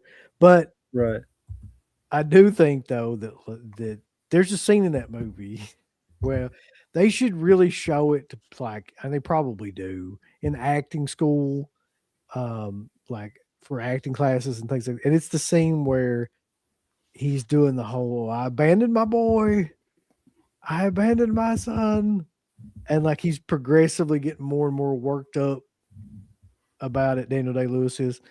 That whole scene is just insanely good. The acting, the way that he is like pulling that out of him is some of the best stuff that I've seen, really. Yeah. Let's see. What did he say about it? Did I read that yet? I didn't, did I? Daniel Day-Lewis, that old style craftsmanship quality to the film. It had an old Hollywood craftsmanship without trying to be like that. It was the only film he's ever done, and I brought it up to him, that doesn't have a set piece. The fire is the closest to a set piece. This was about dealing with a narrative, dealing with the story, and he did it amazingly. There Will Be Blood will stand a good chance of being at number 1 or 2 if it didn't have a big giant flaw in it. Here we go. And that flaw is Paul Dano. Obviously, it's supposed to be a two-hander, but it's also drastically obvious that it's not a two-hander. Dano is weak sauce, man. He's the weak sister. Austin Butler would have been wonderful in that role. He's just such a weak, uninteresting guy. The weakest fucking actor in SAG. Damn, he really like shit on that guy. Yeah. I didn't even realize how bad that was, but that pretty much says all that needs to be said, I think. Yeah. He might as well just say he can kiss my ass. That's pretty much what Tarantino said. Do you think it's weird though to like come out and just attack like an actor? Like, I don't know if I've ever heard him do that to that degree before, where he's just like, fuck this one particular guy. Yeah. I've heard him say he doesn't like other people in the past, but to say that he's the worst actor in SAG, that's the part that got me. Like, I've never heard him say anything like that before. So that says a lot. He really hates Dano, I guess. That is just brutal. A brutal takedown. So that puts us at number 4, though. I don't think I've seen this movie. I don't really think I ever will, to be honest. Dunkirk, 2017, directed by Christopher Nolan. I'm sure it's another long ass movie too. Well, I mean, it's it's Nolan, so kind of know what you're in for there. It's an amazing looking film. Shot it on IMAX 65 millimeter. Is it World War II? What is the movie? Does it take place in World War II? Yeah. I mean, you could say it's a historical war drama. Is it ship battles, right? In the water and in the air? There's an air battle as well. It's okay. I mean, I've seen better war films, and it's okay. Yeah, I mean, it's more of an evacuation / rescue mission type of movie, which, in a weird way, that's kind of what Black Hawk Down becomes. But we'll get to that. Yeah, I like it a lot. Man, it's tough when you start to think about everything. Number 4, I'm not mad at it, but man, like I don't think it deserves that high. I mean, even Nolan, I would put Inception above it. I think Inception's better than Dunkirk. And Dunkirk is fine. It's okay. I've seen it. What does he say about Dunkirk? He says, another film that I didn't initially like. What I now love about it, and then I feel there's a real mastery to it, and I came around to watching it again and again and again. The first time, it not like it left me cold. It was so kind of gobsmacking that I didn't really know what I saw. It was almost too much. And then the second time I saw it, my brain was able to take in a little bit more. And then the third time and the fourth time, it was like, wow, it just blew me away.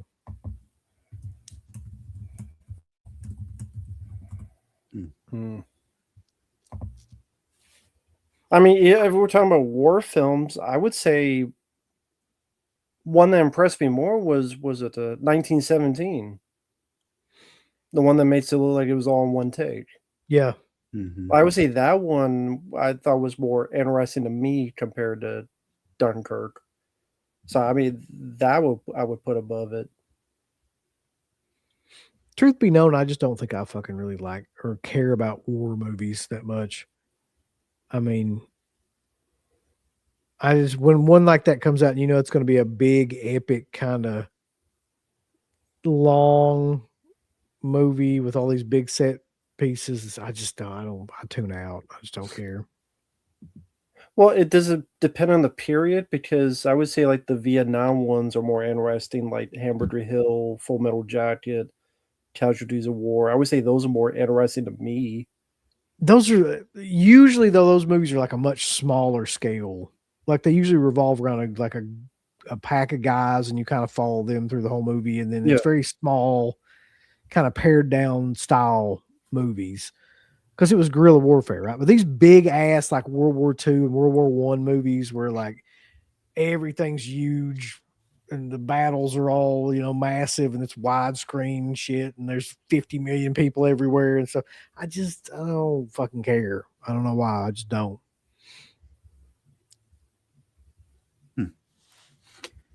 Is there any one war film that you would say you like the most? Apocalypse Now, Platoon. Look, when it comes to like World War II movies, I like Saving Private Ryan a lot. I love Platoon. Platoon's fine. Full Metal Jacket is great. I don't guess I like hate all war movies. I just hate the big, epic style ones that come out. Pearl Harbor. Yeah, that's one of my favorites. Fucking movie. Ben Affleck. Name some more war movies while we're at it. I'll just tell you if I like them or not. Hamburger Hill. Yeah, it's good. Casualties of War. It's fine. Like Sean Penn. We Were Soldiers, the Mel Gibson one. I may have seen that one time. I don't remember it. Hacksaw Ridge. Fine.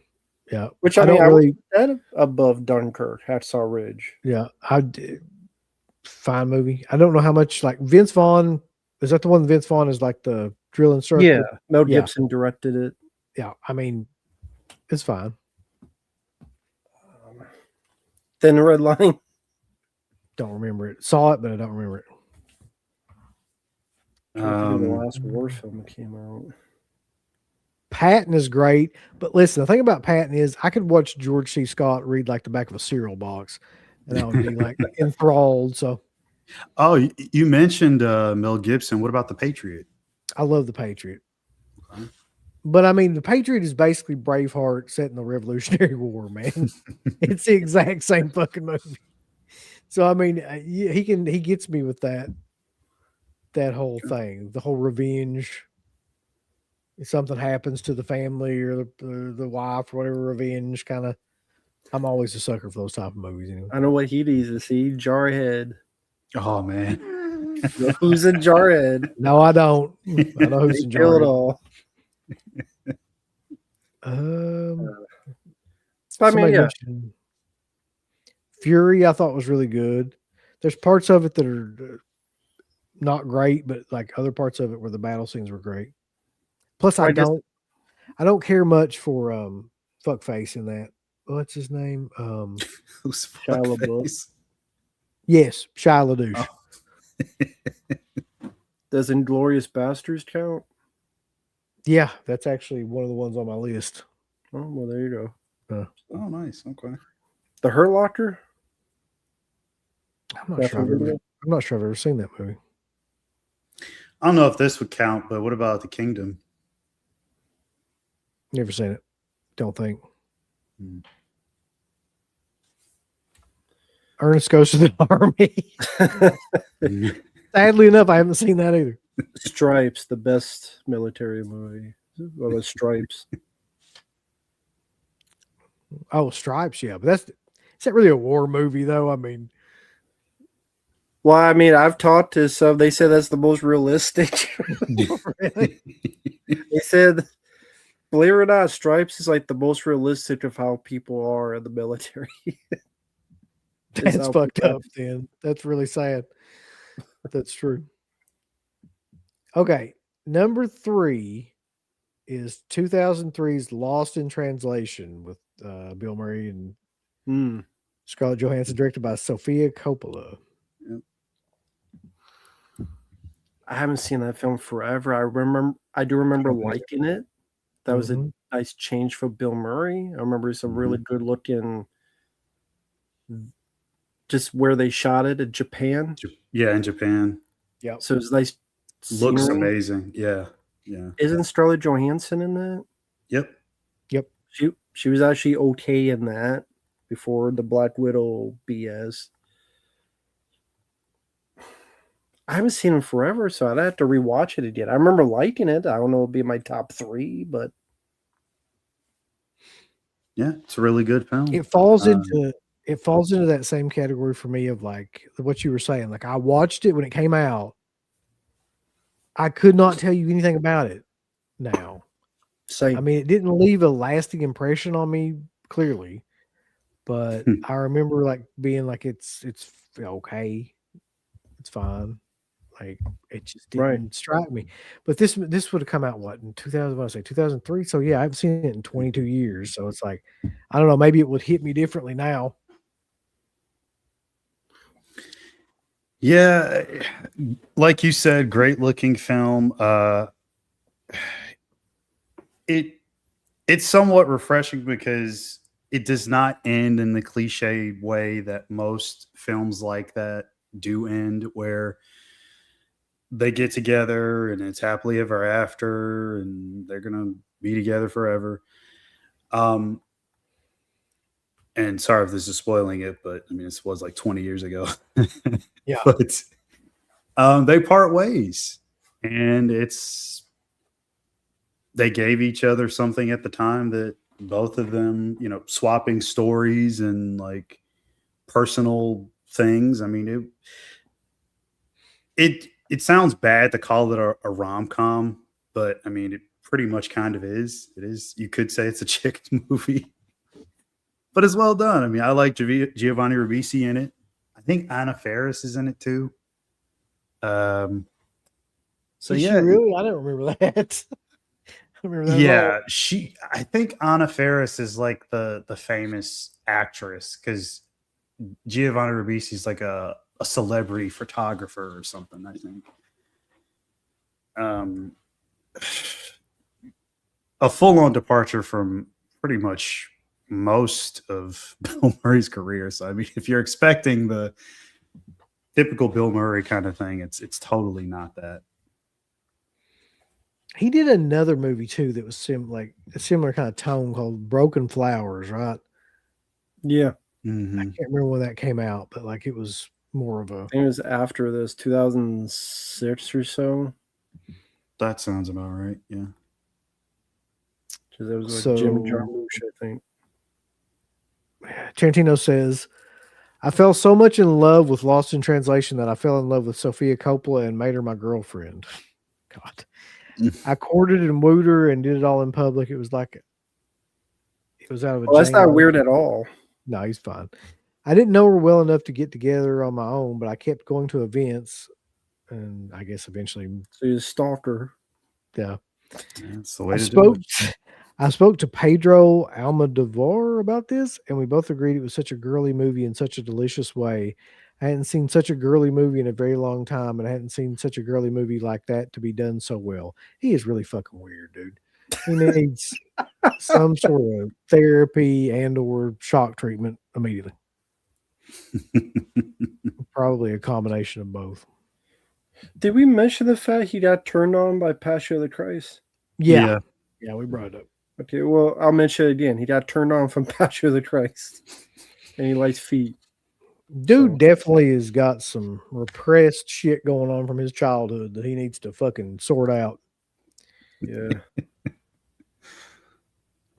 Maybe go to a foot doctor. Go to a podiatrist therapist or something. Okay. Number 2. This is another movie I saw in the theater. Amazingly. I think I saw this in IMAX. I believe I did. Number 2 was 2010's Toy Story 3.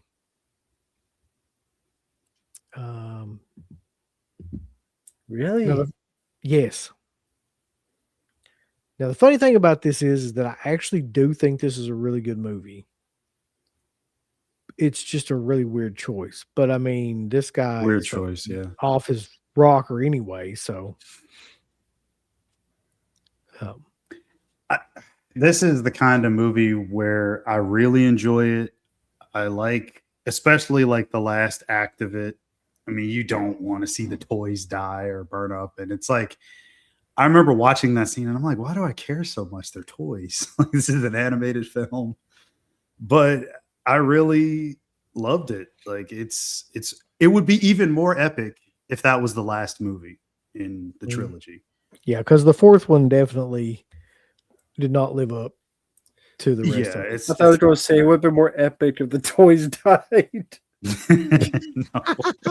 Damn it, Rambo! Why you gotta fucking ruin shit? I thought that's what you were going to say. Rambo's two solutions to making every movie better is like everybody dies or there's like an action sequence. If it works. Yeah. I don't know about number 2. I don't give a shit about Toy Story 3. You should fucking give a shit. That movie is a heartfelt masterpiece. God damn it. The first two I probably thought was better. Give a fuck about Toy Story 3. Fuck Toy Story 3. How dare Fuck you. them apples, Mark. Take you Zodiac. How we get back to Zodiac? Now we're back on Zodiac. I don't know. I mean, Toy Story 3 is not a bad movie. I just don't see it. I don't like it that much. It's not a bad movie, but I don't think it's not a bad movie. I'm just playing. I don't see it as the second best film of the 21st century. Absolutely. It's very weird. He's a very weird guy. Here's what he says. The last 5 minutes ripped my fucking heart out, and I even try to describe. And if I try to describe the end, I'll start crying and get choked up. It's just remarkable. It's almost a perfect movie, and we don't even get to talk about the great comedy bits, which are never ending. I think people never nail the third film of a trilogy. I think the other one is The Good, the Bad, and the Ugly to me, and this is The Good and the Bad and the Ugly of animated films. This is the greatest end of a trilogy. Jesus Christ. Again, that's weird because I didn't even know he said that, but it would have been better if that was the end. Yeah. I've heard people say about the ending. I don't get it. Teach their own. I don't get what tearing your heart out. I just don't get it. I've heard a lot of people say it. I'm like, really? Matt is essentially a cyborg, so he feels no human emotions. Is this the toys going to another snot-nosed kid who's going to stick them up their ass too? So you should feel sorry for the toys. Yeah. They just don't be tortured more. That's it.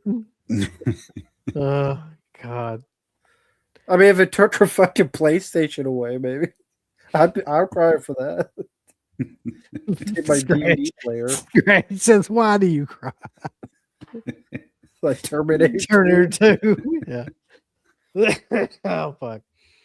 Okay, let's move on to the number one pick, which I will never understand. I don't understand whatsoever. It's the oddest number one pick I think I've ever seen in any list like this. It's 2001's Black Hawk Down by Ridley Scott. That's his number one pick. I mean, I like the film. I think it's a very good film. I would not put it in my number one. It probably would not be in my top 50 of the 21st century. I do think it's a fairly good movie with a good cast. I think it's a pretty good war film. Cast is fantastic. The top, though, I don't see the top. Like I said, it probably would be in my top 50. It's such a weird choice because to me it just seemed like such a just disposable movie. Like, I mean, I saw it, but again, like even more so than any other movie on this list, like I sat through it, it was fine. Whatever. It just didn't give a shit. And I don't understand that pick at all. I certainly don't understand that pick being number one. What does he say? I liked it when I first saw it. He apparently liked a lot of movies when he first saw it, and then really, really liked them later on. But I actually think it was so intense that it stopped working for me. I didn't carry it with me the way I should have. Since then, I've seen it a couple of times, not a bunch of times, but I think it's a masterwork. And one of the things I love so much about it is this is the only movie that actually goes completely for an apocalypse now sense of purpose and visual effect and feeling. And I think it achieves it. It keeps up the intensity for 2 hours and 45 minutes or whatever it is. And I watched it again recently. My heart was going through the entire runtime of the movie. It had me and never let me go, and I hadn't seen it in a while. The feat of direction is beyond extraordinary. There's no feet. There's no feet. That's why it's number one, feet. Feet. I know, different feet. Dude, I didn't get that at all from that movie, but Okay, is there a movie, not this of course, that you feel similar where it grabbed you, it was intense, and then let you go till the end? yes, Okay. there's several movies like that. Okay. I have them on this list. We're going to talk about them. Okay. So, Okay. there's a bunch of movies that I'm looking at right now that I think do a better job than that. One very in particular movie, which I can't believe is not on his list, but I mean, like I said, he's a weird guy, and this is a very personal list. And I guess like if we really made like personal list of what's the shit that we really watch like over and over and over again and really like, it would probably be different than some, Absolutely. that everybody talks about. We'd all be weird. Where everybody's weird. Yeah. I mean, okay, maybe not Tarantino weird. I'm not, fetishizing Jesus getting beat up and getting hard on from it, and looking at people's feet. Yeah, I don't. I don't think. I don't know. Somebody beat him in like a shoebox or something when he was like a kid, and he got around. Something happened. I don't know what it was, but maybe it was like Tony. He connected somehow or another, like feet and pain and like with sex, and that's the next thing. There's gonna be a Tony Atlas type of video where someone's just stepping on Tarantino's face, like Tony Atlas. Tony Atlas, that fucking guy. Wait a minute, Mark. You didn't say anything about Black Hawk Down. What are your thoughts? I like the film a lot. I think one of you mentioned how the cast is really good. Exceptional cast all the way around. I also mentioned earlier, like I like the aspect that it is like it becomes this retreat type of film where it's also rescue, and because I think they were going to Somalia for like a warlord's lieutenants or something like that, and then it turns into this whole other film. Yeah, it is pretty intense. I do like the extended cut, which makes the movie longer. I know, Uncle Bill, you probably don't care about that, but I do like the extra. Is there an edited cut? There's an extended cut. Shorter? Yeah. No, no, not shorter. It makes it longer. That's what I want them to start doing in movies, make them fucking shorter. Jesus. Especially Michael Mann. There needs to be a fucking edited version where he takes out about 30 minutes of shit and make it watchable. Well, Mark, would you like the movie? It was called White Hawk Down. Sure. Yeah. That's his issue with it. Yeah. All right. So we said that we were going to do like some of our own lists. So like, okay, what would be our picks for favorite 21st century movies?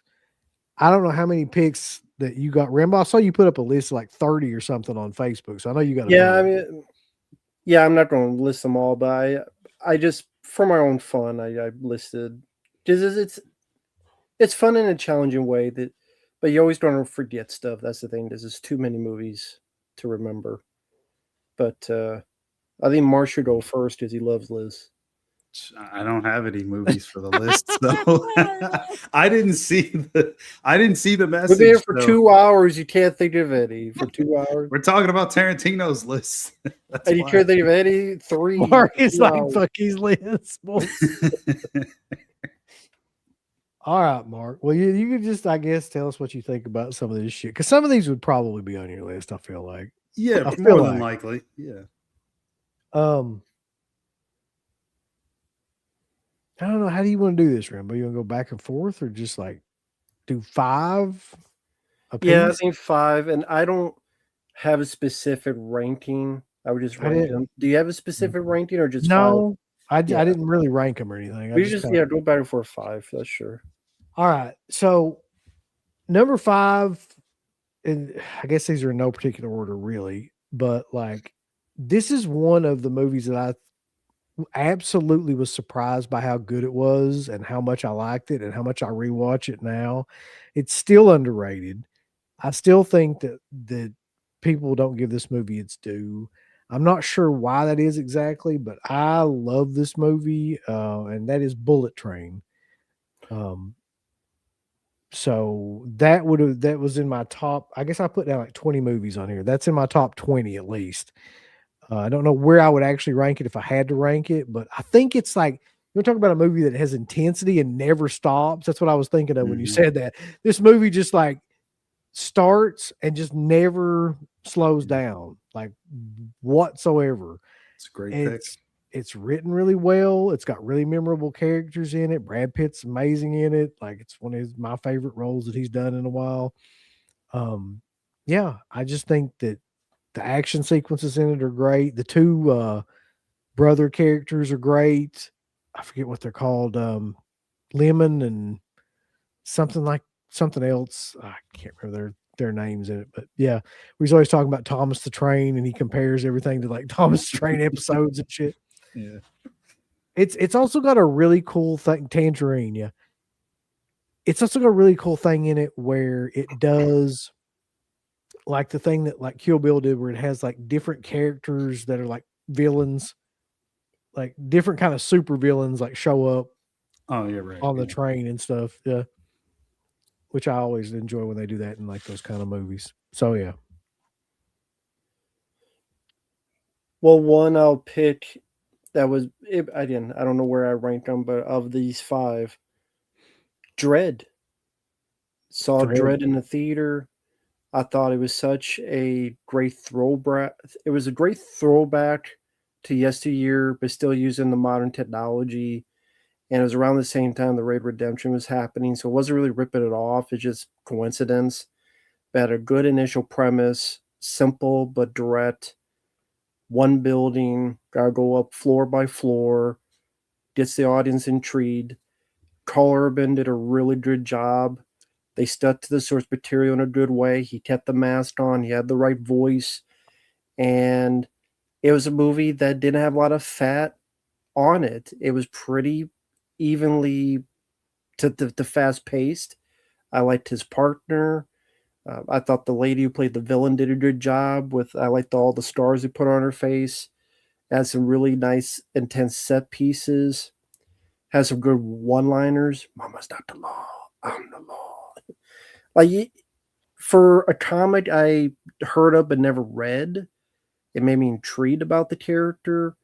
And to me, sadly, with people remembering the Stallone Judge Dredd film and people in the U.S. not really knowing what Judge Dredd is, it did fairly poorly. And yeah, the 3D, I saw it in 3D. The 3D was actually really good. Is one of the better usage of 3D I've seen in the theater. It was the slow-mo drug. Yeah, the drug slow-mo, the way that's incorporated to the picture, very nice visually. Yeah. So yeah, Dredd I thought was a very, like, one of the better action films in a long while. And I could rewatch that anytime. So yeah, Dredd actually got right over here on 4K. So that'd be a choice I would have. Mark, would you like to have a pick now? Fucking Mark.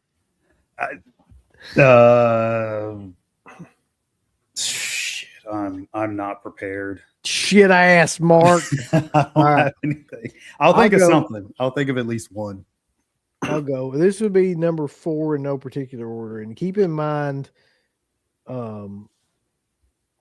with this one, it's probably mostly because like I'm really into music. But this would be Whiplash. I remember when I saw that movie, I was like, number one, that's how you end a fucking movie. Like the ending of that movie, or at least like the final climatic kind of scene, you know, where he comes out there and he's kind of unannounced, comes out and gets behind the set and basically plays until he dies, essentially. It was the perfect way to end that movie. But the movie is not really about, to me, it's not really about music or drums or anything like that, as much as it's just about like somebody really wanting to impress somebody else, and that person being like an abusive kind of like father figure to that person, and the dynamic that happens, you know, with that. I can't say enough about both those guys' performance in that movie. If it is like a two-hander, like Tarantino was saying, then both those guys are really, really good. Of course, in any movie, I think like that, there's got to be somebody that's like stands above the other. It's very rarely you see a movie where like there's two leads that are both equally impressive in a movie. So, I mean, it's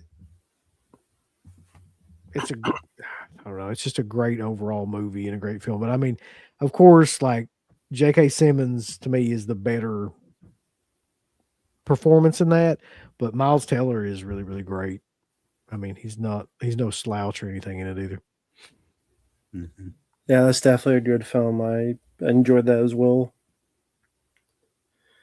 So I guess the second pick, a film that, I mean, people talk about experiences. This is probably my favorite experience in a theater, so that'll be a part of it. And it's a film that I thought was really good on the technical achievement. And plus, I really liked the lead actor, Gravity. Oh, yeah. Yeah. Saw it in the theater in 3D. And as cheesy and corny as it sounds, it really did feel like I was in space with Sandra Bullock. Seeing in 3D, the way the director had it, where the visuals were vibrant, you were with Sandra Bullock, who I've always enjoyed, and you really felt like you were alone in space with her.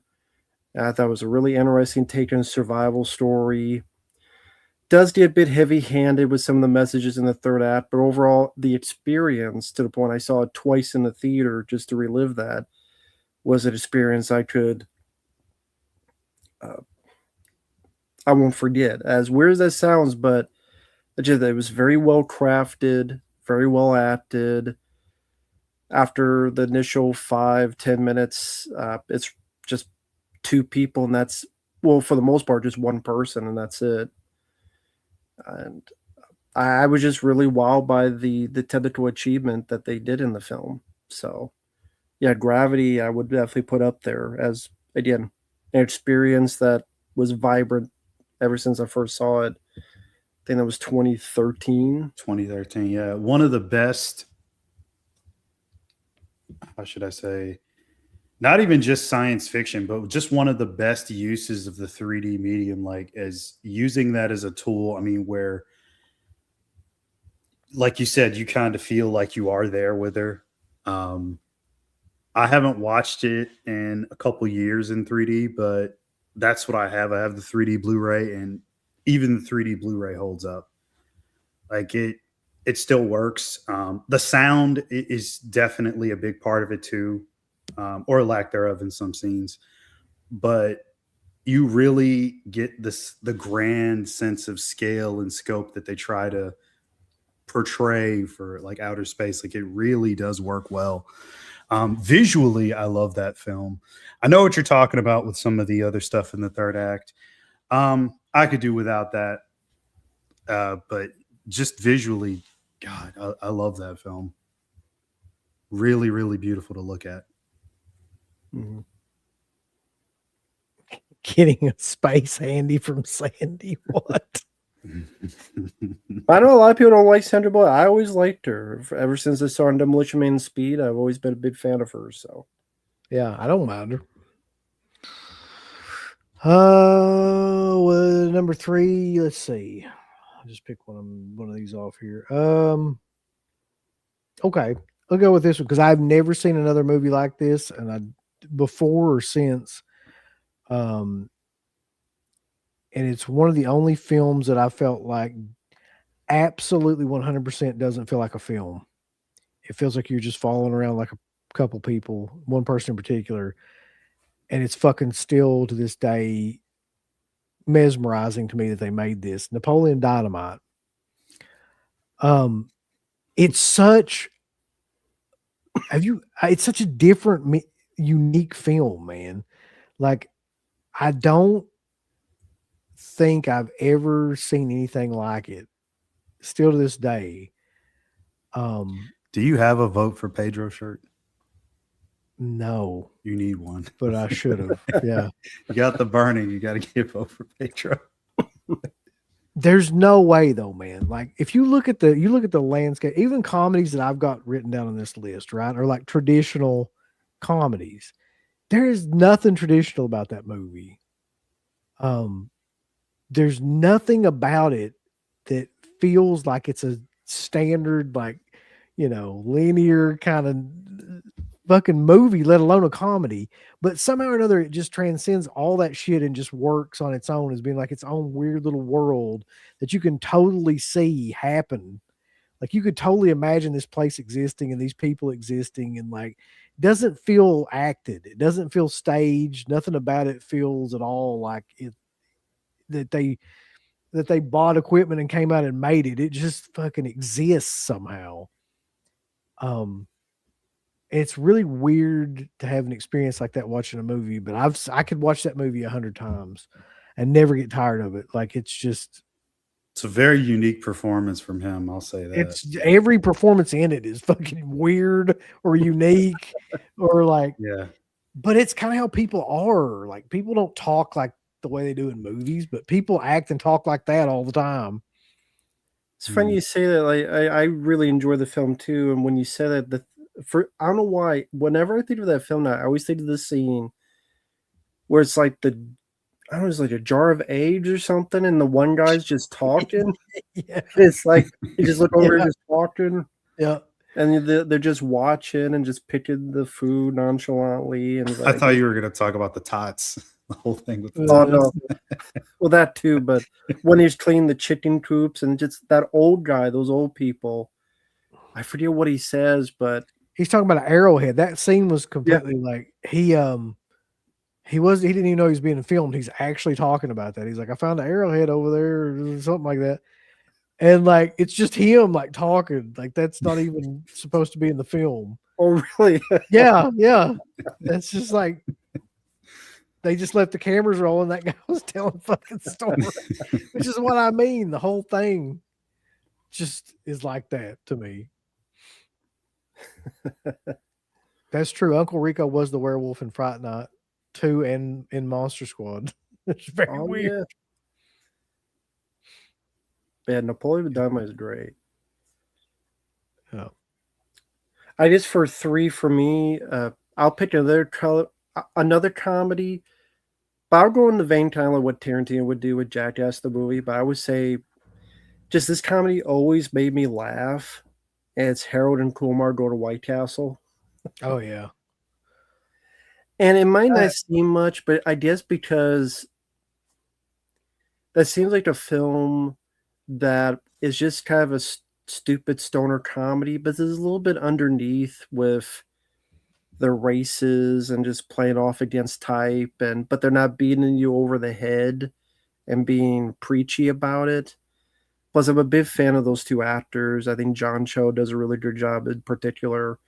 There's a lot of very funny moments, and there's moments that are pretty clever. There's the guy in the jail cell that will never get mad. even though he's been put there by the cops and stuff. It's all right. You know, everything's fine. Plus, it doesn't matter. I have a big dick anyway. And but yeah, that film where two guys, because back to the day, you would see a lot of comedies where two guys really had good chemistry, even like Friday or Gene Wilder, Richard Pryor. I don't find a lot of that with two guys having that type of chemistry in a comedy today, but those two really had it. And obviously it worked, so they made 3 films, but the first one I thought was the best. I think that chemistry, like for comedy teams, they actually worked really well. And again, you would see a lot more of that back in the day. Chris Farley, David Spade, stuff like that. But I thought of the modern era of comedy, that was actually a pretty funny team that worked well in those 3 films. I love those movies. Well, at least the first 2. I'm not sure if I've seen the last one, but like, yeah, the first 2, like I watched a million different times. Well, you got to watch the third one now. I mean, it's a Christmas movie. The scene that always got me in that movie, though, man, I think it's the first one. I'm pretty sure it is. Isn't it Christopher Mellon, Freak Show? Yep. where he's fucking standing outside and he's going, Randy, what? The devil? Huh? Devil is everywhere. That whole fucking sequence just kills me, man. Just a lot of this. You're right, though. That they were a really good duo, and it's one of those movies that, like, it's like a Cheech and Chong movie or something. Like, come back, the modern day version of that. I do really enjoy those movies, though. Mark, what you got? I'm gonna keep throwing it up till he says something. Off the top of my head, because I mentioned this film before, this was a film that caused a lot of controversy when it came out, and I'm not even sure that most people know that it was actually initially rated NC-17. Once again, fuck the MPAA. I need a T-shirt that says that. Yeah, but Wolf of Wall Street. The Wolf of Wall Street, baby. Yeah, that's a great movie. Yeah, easily one of the best. I guess you could call it a biographical film. Follows Jordan Belfort. Everybody's seen the movie. I don't need to talk about that. But what I will say, I think that that's one of those films that going in, I wasn't sure what to expect. I don't even know if I had heard of the name of Jordan Belfort before that. But it got me really interested to the point where afterwards I did look him up, learned all about him. I mean, he's done interviews since the movie's come out, and he's talked about how accurate the film was. The fact that that was that guy's life is pretty astonishing to me. And it really is a movie. I mean, not just in the sense of the film that I'm talking about, but I mean, everything that he did. I mean, who lives like that? You know what I mean? Yeah, seems like he had an amazing time. When I think about like scenes, because I kind of base some of this stuff on too. Like, I mean, how many scenes can I remember from the movie that stand out, for me and stuff?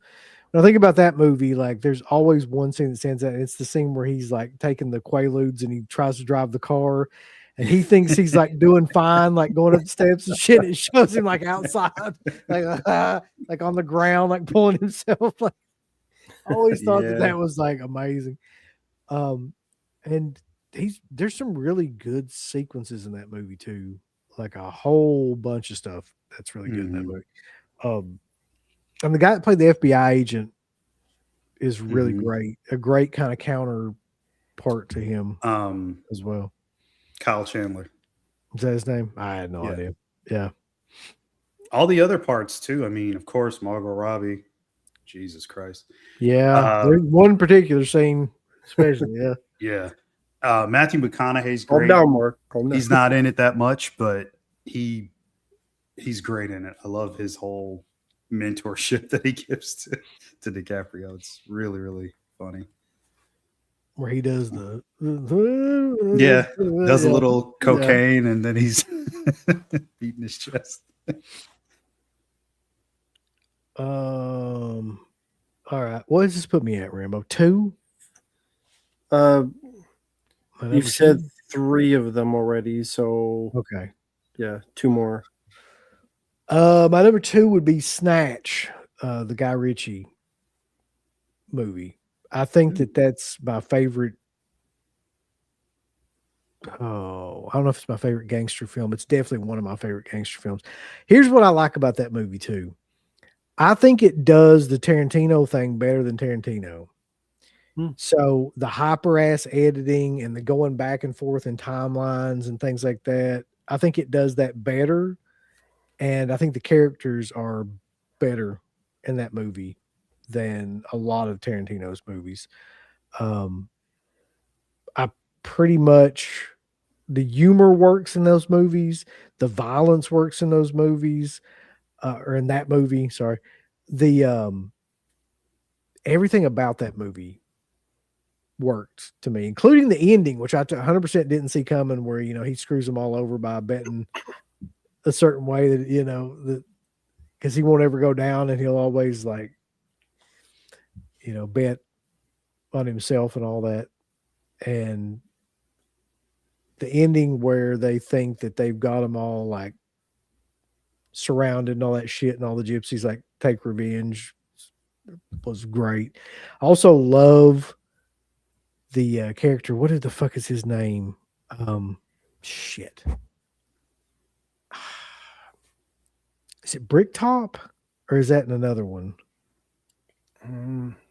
The old English guy. I think it's Bricktop. Anyway, his character is amazing. If I could think of his fucking name, I think that's it. But you've got again Bricktop Tony. Okay, so you got Bricktop Tony. I always get these two confused. Bricktop Tony is played by Vinnie Jones, who's also great in this fucking movie too. But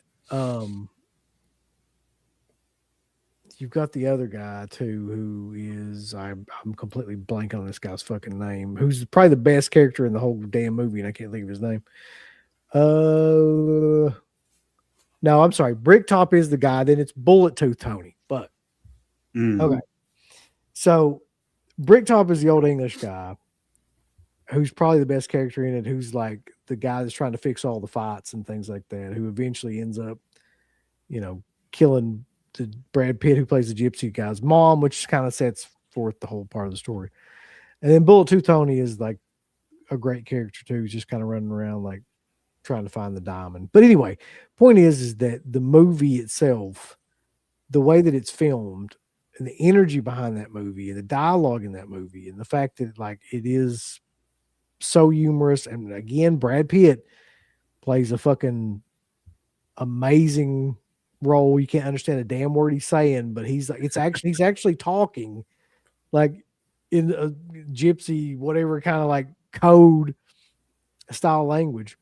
But I don't know. I was always fascinated by that movie and fucking loved it. Do you like Jason Statham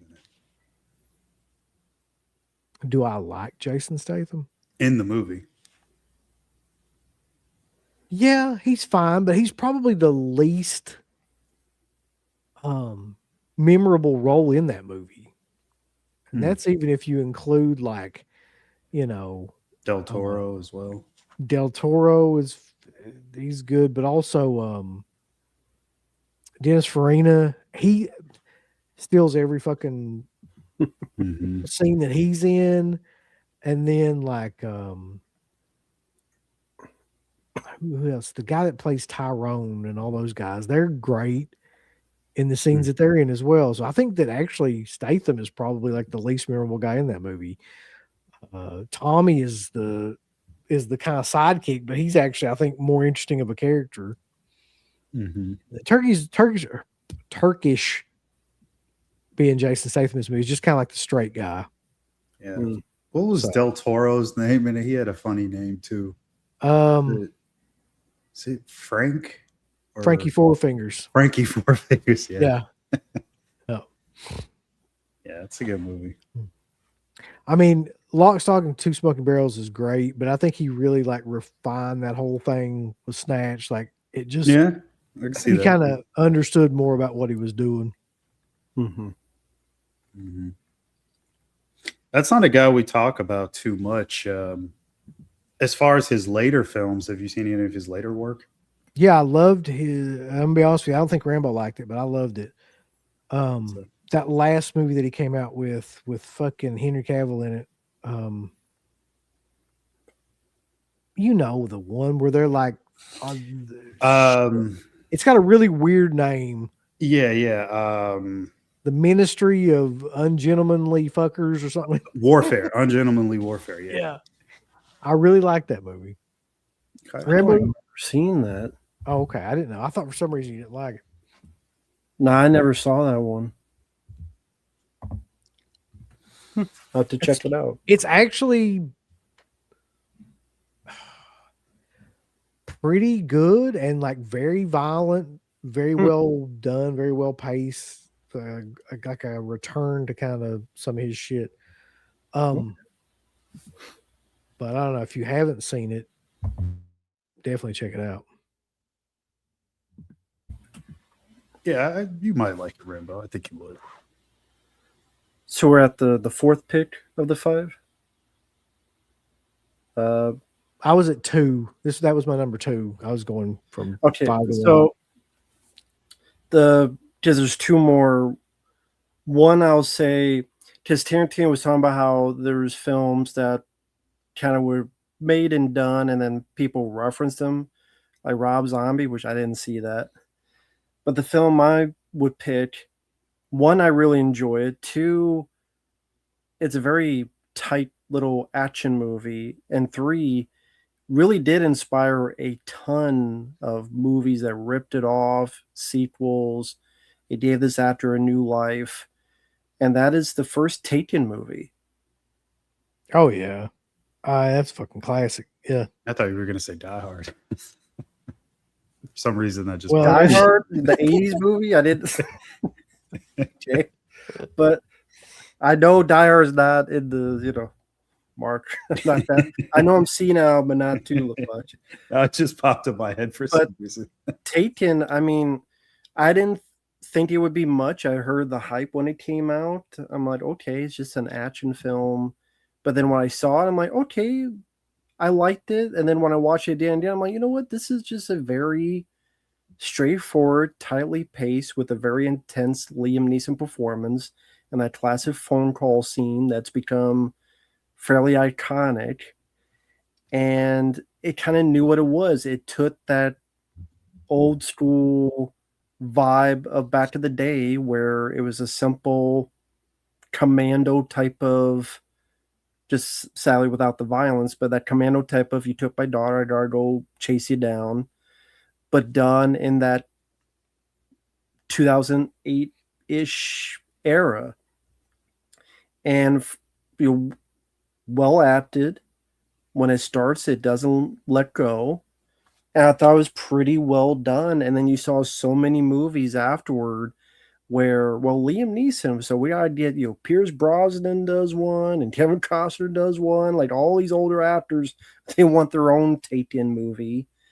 Yeah. And none of them were really as good as that first one. And that first one was a good spark that really, catapulted Liam Neeson's career. And a lot of people took inspiration from it, tried to make the movies like it, where you had, it wasn't just older people, like good actors like Liam Neeson. You could turn them into action stars and take a chance on it.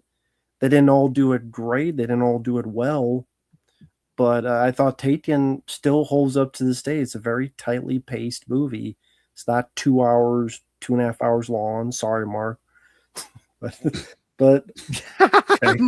Mark's getting shit on my eyeballs. What the fuck? But yeah, that's the film I always enjoyed, and it would be on my list. Fuck. The first Taken. Oh yeah, I love the first Taken. I actually like the second one as well. So, how about you, Mark? I don't have another pick right now. Let me think. I mean, do you like Taken? Oh, sorry. Yeah, I mean, I do know what you mean. Like that did spawn a lot of those movies where they took one of the better ripoffs. I'm going off on a little bit of a tangent here, but I'll keep it short. Nobody was one of those kinds of films that I think kind of came from that. Take an older guy, he's not an action star, that's never his forte, like just thrust an actor that's capable in there and it pulls it off and it works. That's a really fun, fast-paced film that doesn't get talked about too much. I think it did a little bit more back when it came out, but now it's kind of quiet. And off stream, you know, Rambo and I have talked about the sequel, which I won't go into too much detail, but it didn't live up to the first one. As far as Taken goes, though, the sequels, some diminishing returns with, especially like the last one. The first one, though, I think is fine. I'm not a hater. I like it. It's a good movie. So you hate it? No. No, just okay. Go ahead. So, did you have a pick? Any pick for a movie? No. Okay, Well, so pick one. Pick one, motherfucker, now, right now. Last Jedi. Yeah. Happy killer. Yeah. That and the last Indiana Jones movie. Those are my two. There you go. Great. Minecraft. Yeah, One of Minecraft. his favorites. What about Get Out? Yeah, of course. Nope. Yeah, I mean, I've lived that every day. I don't need to see the movie. But I'm okay with Get Out. Like, okay, that's a movie a lot of people like. I like that movie as well. Is that a movie that would be on a list? 25, 20. It's on a lot of people's lists. I know that. Not on yours? No. Probably wouldn't be on mine either, although I do like the film. I like it too. It wouldn't be. I like the film, but conceptually it's very bold. Even surprising in some ways that was his first horror feature. Yeah, I like it a lot, but I don't think it would make a list though. Not a top 20 list, that's for sure. How about The Substance?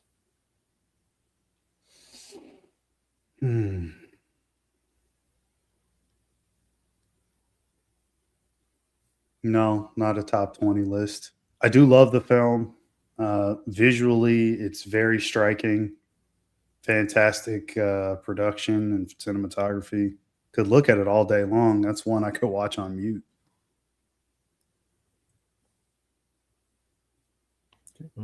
So do you have a pick? No, I said no already. Yeah, no, you don't have one. I don't have one yet. I'm trying to get you out, Mark. All right, then I'll just do my last one, and I'm just going to throw one out here that I think is probably the most underrated film of any of these movies we've talked about.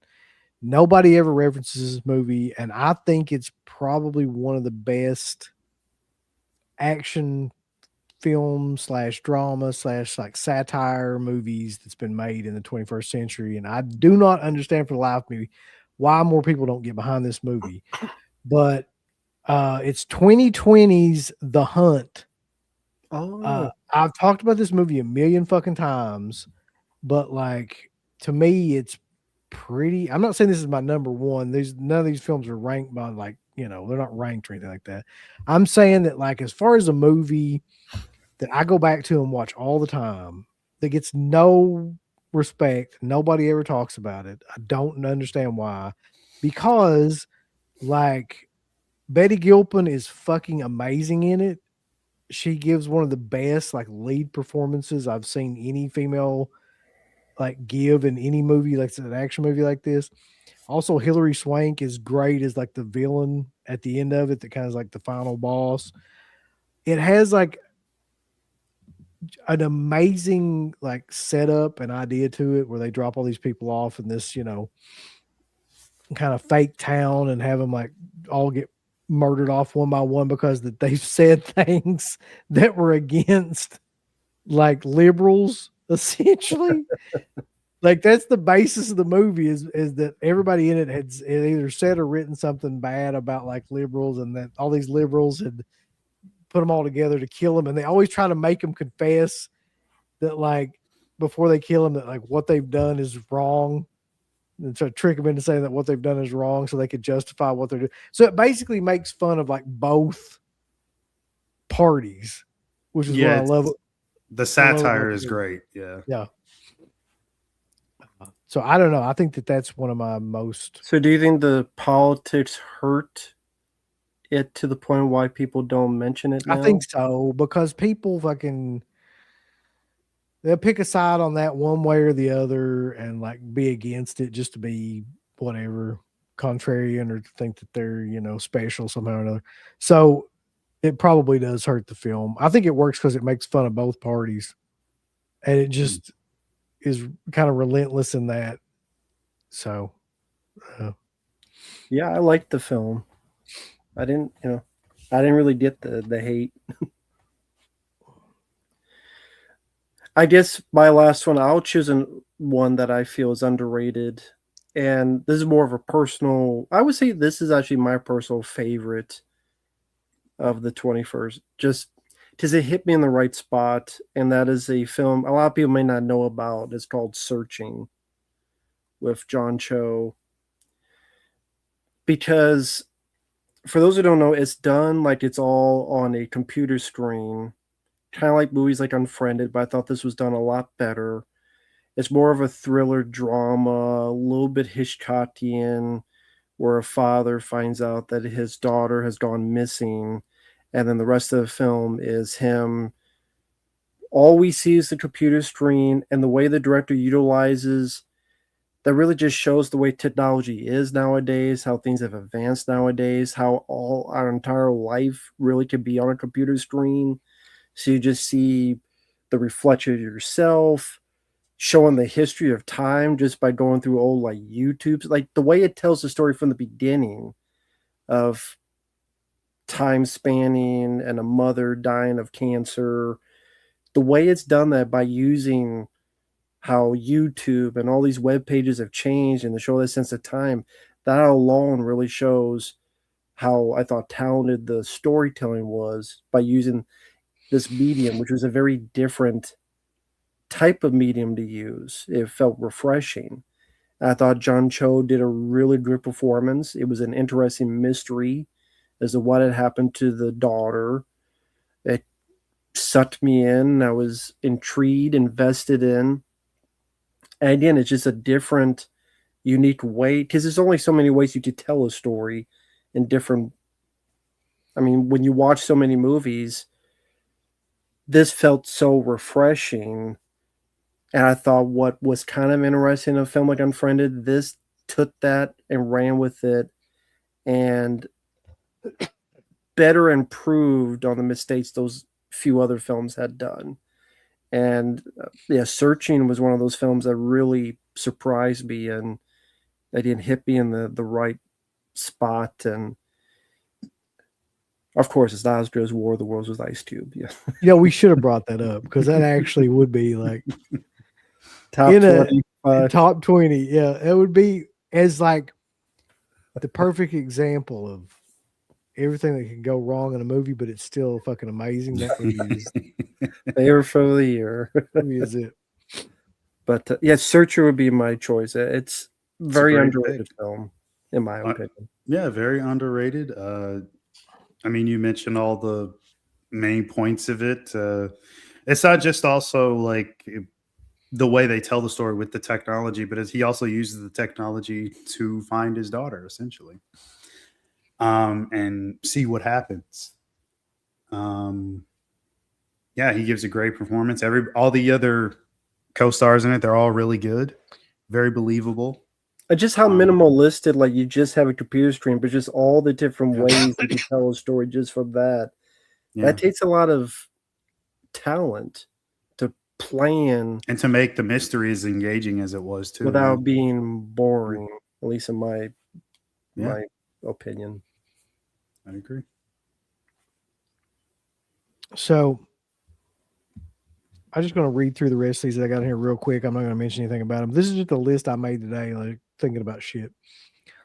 Some of my favorites is the 21st Century. No Country for Old Men, which I still don't understand how the fuck that didn't get on Tarantino's list. Mulholland Drive. I think it's possibly like one of the best. There's something about that movie that's crazy. Like Oh yeah. to me. Inglourious Bastards is probably my favorite Tarantino movie, so that was on my list. Tropic Thunder, The Equalizer, which was actually my favorite of all those action movies that came out with Denzel. Team America. I don't know what else to say about that. You know the movie. Hot Fuzz. Eternal Sunshine. Great film. Yeah. Actually, I put Scary Movie 2 on here, but I don't know. Did Scary Movie 2 come out in the 2000s? Yeah. Yeah. Okay. I still think that's one of the best fucking comedies. Like, I've watched that movie 8,000 times. So, say whatever you want. I know it's goofy or whatever, but it's fucking hilarious too. Yeah, I enjoy it. It's my favorite of that franchise. I love Scary Movie too. Oh, Man. but yeah. So Mark's got all of the rest of the honorable mentions. Mark, go for it. The American Society of Magical Negroes is easily number one. Easily. That name alone makes it number one. That's all you need. That's it. We're gonna end the show with that. I mean, God damn it. we can't go any higher I than cannot that. believe they made a movie called that, and I can't believe that movie exists. Thoughts on Linda Blair? What? Just out of nowhere. Thoughts on Linda Blair stuff, man, Mark? If we're talking about current Linda Blair, I don't really have any thoughts. If her actions are indeed true, like all the stuff I've read about her doing with the whole Exorcist thing, I think it's fucked up, and she should probably realize what she's most famous for. As far as her as an actress, I think all of her best roles are behind her, especially if she's doing shit like Exorcist Believer, which was fucking terrible. So Her scene in that there you fucking go. movie just makes me want to throw up thinking about it. Fuck that movie. I'm So blind. bad. I'm blind, Mark. Oh, God.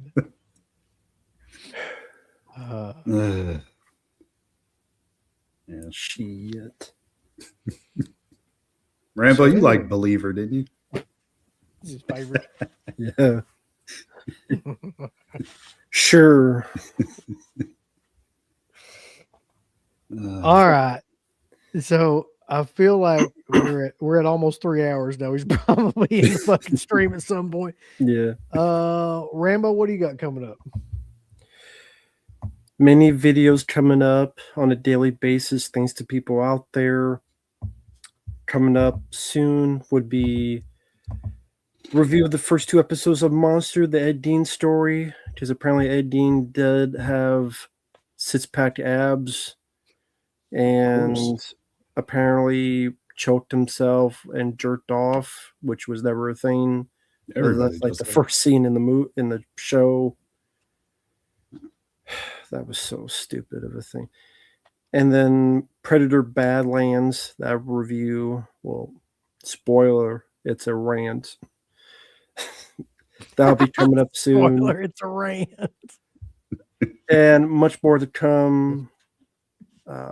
Nobody 2 I did see. I'll be reviewing that soon. Oh, okay. Winnie the Pooh 2, Bag of Money. I saw that. You know. So that stuff will be coming soon. Mark, I do you have? saw Yeah. I saw something where the guy that was in the Winnie the Pooh outfit for those movies is going to be at a convention. I was like, God damn it. They really hit the bottom of the barrel Oh now. man. Jesus. I want to see the line for that guy. Doesn't have the whole cast in there soon. It'd be a line to get away from him. Yeah. Maybe they have someone who's in Bambi or whatever the fuck. Yeah, maybe get the Popeye guys in there. Mark, do you have anything? I do have one video that I've completed editing wise. I will do it as far as an upload goes right after this. Last weekend I didn't get anything up, so What is it? It's a video on a box set. So I'll Which be talking box about each movie. You'll have to wait and see. It's part of the element of surprise. It will be yeah. uploaded though, right? It will be. It will be. So It's, Wes it's will- done. No editing needed to be done on it. It's gonna get uploaded. Okay. I just didn't want to do it during this. Because believe it or not, I got home like 20 minutes before we started this. So I didn't have any time today to upload it. But it will be up after this. Yeah, to take off his shirt that says white. Change it. That's the t-shirt you need. Just a shirt that says white. Just why not just wear a white shirt? Yeah. No, it's gotta be a shirt that just says white. That way you it's a conversation starter. Why does it say white? Sure. I don't know. Maybe I love it. Maybe I hate it. I don't know. Who's to say? Tom Atkins approach. Before we go, I just wanted to ask. Well, Rambo, I'm sure you're not going to go see this. Uncle Bill, are you going to go see Silent Night, Deadly Night? Yes, with, I CK? just don't know when, but yeah. Okay. I did get requests to that, so I have to see it sometime. Okay. Will that be an on the road or? Oh yeah. Oh, sweet. Yeah. Okay. Cool. That'll be cool. Looking forward to that. What do you guys think of that director? What's his name? Mike P. Nelson, I think. Mm-hmm. I don't know what the fuck to think about him. I don't even know what he's Who is done. he? What has he done? He did the Sweet Revenge thing, the Jason thing. I know some people really don't like that. Rambo, I could tell by your reaction. He did the Wrong Turn. Yeah, he did the Wrong Turn remake. After that, he did. Okay. No, it was before that. In 20. What's the movie you did in 2018? The something with the D. The Domestics. The Domestics. Yeah. The Dickheads. That's an interesting movie. Reminds me of The Purge. I mean, it's definitely its own thing, but there's some pretty crazy and fun moments in that one. That's an interesting one. Didn't they get rid of Sweet Revenge on YouTube? I heard. Like, I guess the deal's gone, so they took it off of YouTube. Sweet Revenge. So I didn't even know. That's I haven't how good it is, I guess. seen it in a long time. Well, I mean, he might be doing the Friday movie. He just did an interview for Silent Night, Deadly Night, and he said that he threw his 2 cents into the guys that are developing the new Friday movie, and because that's all he's worth. Sure, but I don't know how I feel about him making the next Friday the 13th movie. I like some of his stuff. I do like his segments in VHS 85. Those were the 2 best segments in that. That and the Scott Derrickson one. So we'll see. I'm sort of half and half. We're gonna go see it and figure out what in the hell's going on with that movie, because I'm going in completely cold to know what he's going to do with it. Hopefully, there's some decent. There's some good practical effects from what I saw. They put like 8 or 9 minutes of it up on YouTube, and it's the entire Nazi sequence where he's killing Nazis the whole time. Yeah, it's kind of a weird scene, but yeah, it's like he's got a voice in his head that's telling him to kill, so he talks back and forth to the voice like Venom. Take place in World War II? No. It's just like their modern day, like Nazis. Nazis. Yeah. Which is weird in that scene because I didn't know Nazis listen to rap music, but apparently they do. Was little Jimmy Hitler in it? Before we go, what is your expectation of that film since you're going to see that on the road? Of any expectation do you have? Me? I don't have any expectation for that movie whatsoever. Like, if somebody came out and farted on a snare drum, I'd believe it. I mean, I really don't even care. If it's even remotely decent, well, I'm sure I'll like it. When is Alan Smithy coming out with his top 20? Never. Yeah, never. He remains anonymous. I think for us though on Dead Pit, like the 20th anniversary show is coming up. I do know that. It's literally been 20 years coming up the end of this month since we've been doing the show. So there'll be a big show extravaganza about that. And I think he's got something else special planned that we're going to be doing soon. I really And can't there's a say. round table you guys have tomorrow. Yeah. Yeah, there's a round table coming. Is that fucking tomorrow? Did he put it on Or Saturday? the 14th. So, Okay. So Sunday. Sunday, okay. Yeah, so those two for sure, and then something else is coming up as well. And so many people have asked about the Danielle Harris thing. There's going to be another video come out related to that. Really? Oh yeah, there's more to the story that hasn't been told yet. So She should be on the 20 Years of Dead Pit show. that'd be awesome, Great. dude. We've tried to get her on, but I don't think she's going to do it. I just get that feeling. Yeah, it's unfortunate. She totally should. So the She plot should. thickens. This is interesting. Plot always thickens over a bit, but yeah. So thanks to everybody for coming out, being in the chat, making this an exciting evening. Everybody coming up with their lists, except for Mark. I appreciate. Fuck it. Just always remember, everybody, that everybody dies, but Friday night lives. See y'all. A big thanks goes out to our supporters over at Dead Pit on Patreon.com. You can get hours upon hours of great content, right, Uncle Bill?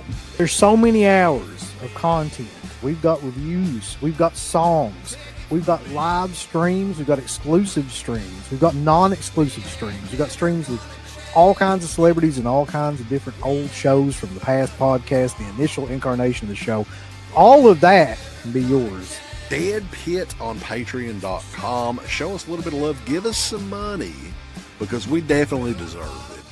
That Patreon page is so killer that you'll rub your bird to it on a nightly basis. It's that good. You won't be able to contain yourself. You'll have to jerk your bird out and go crazy. I mean, that's how much content that we have. So much content that it's massive, and it will massively smack you in the face. You'll play with your bird so much, pretty soon you'll be looking around for somebody else's bird to play.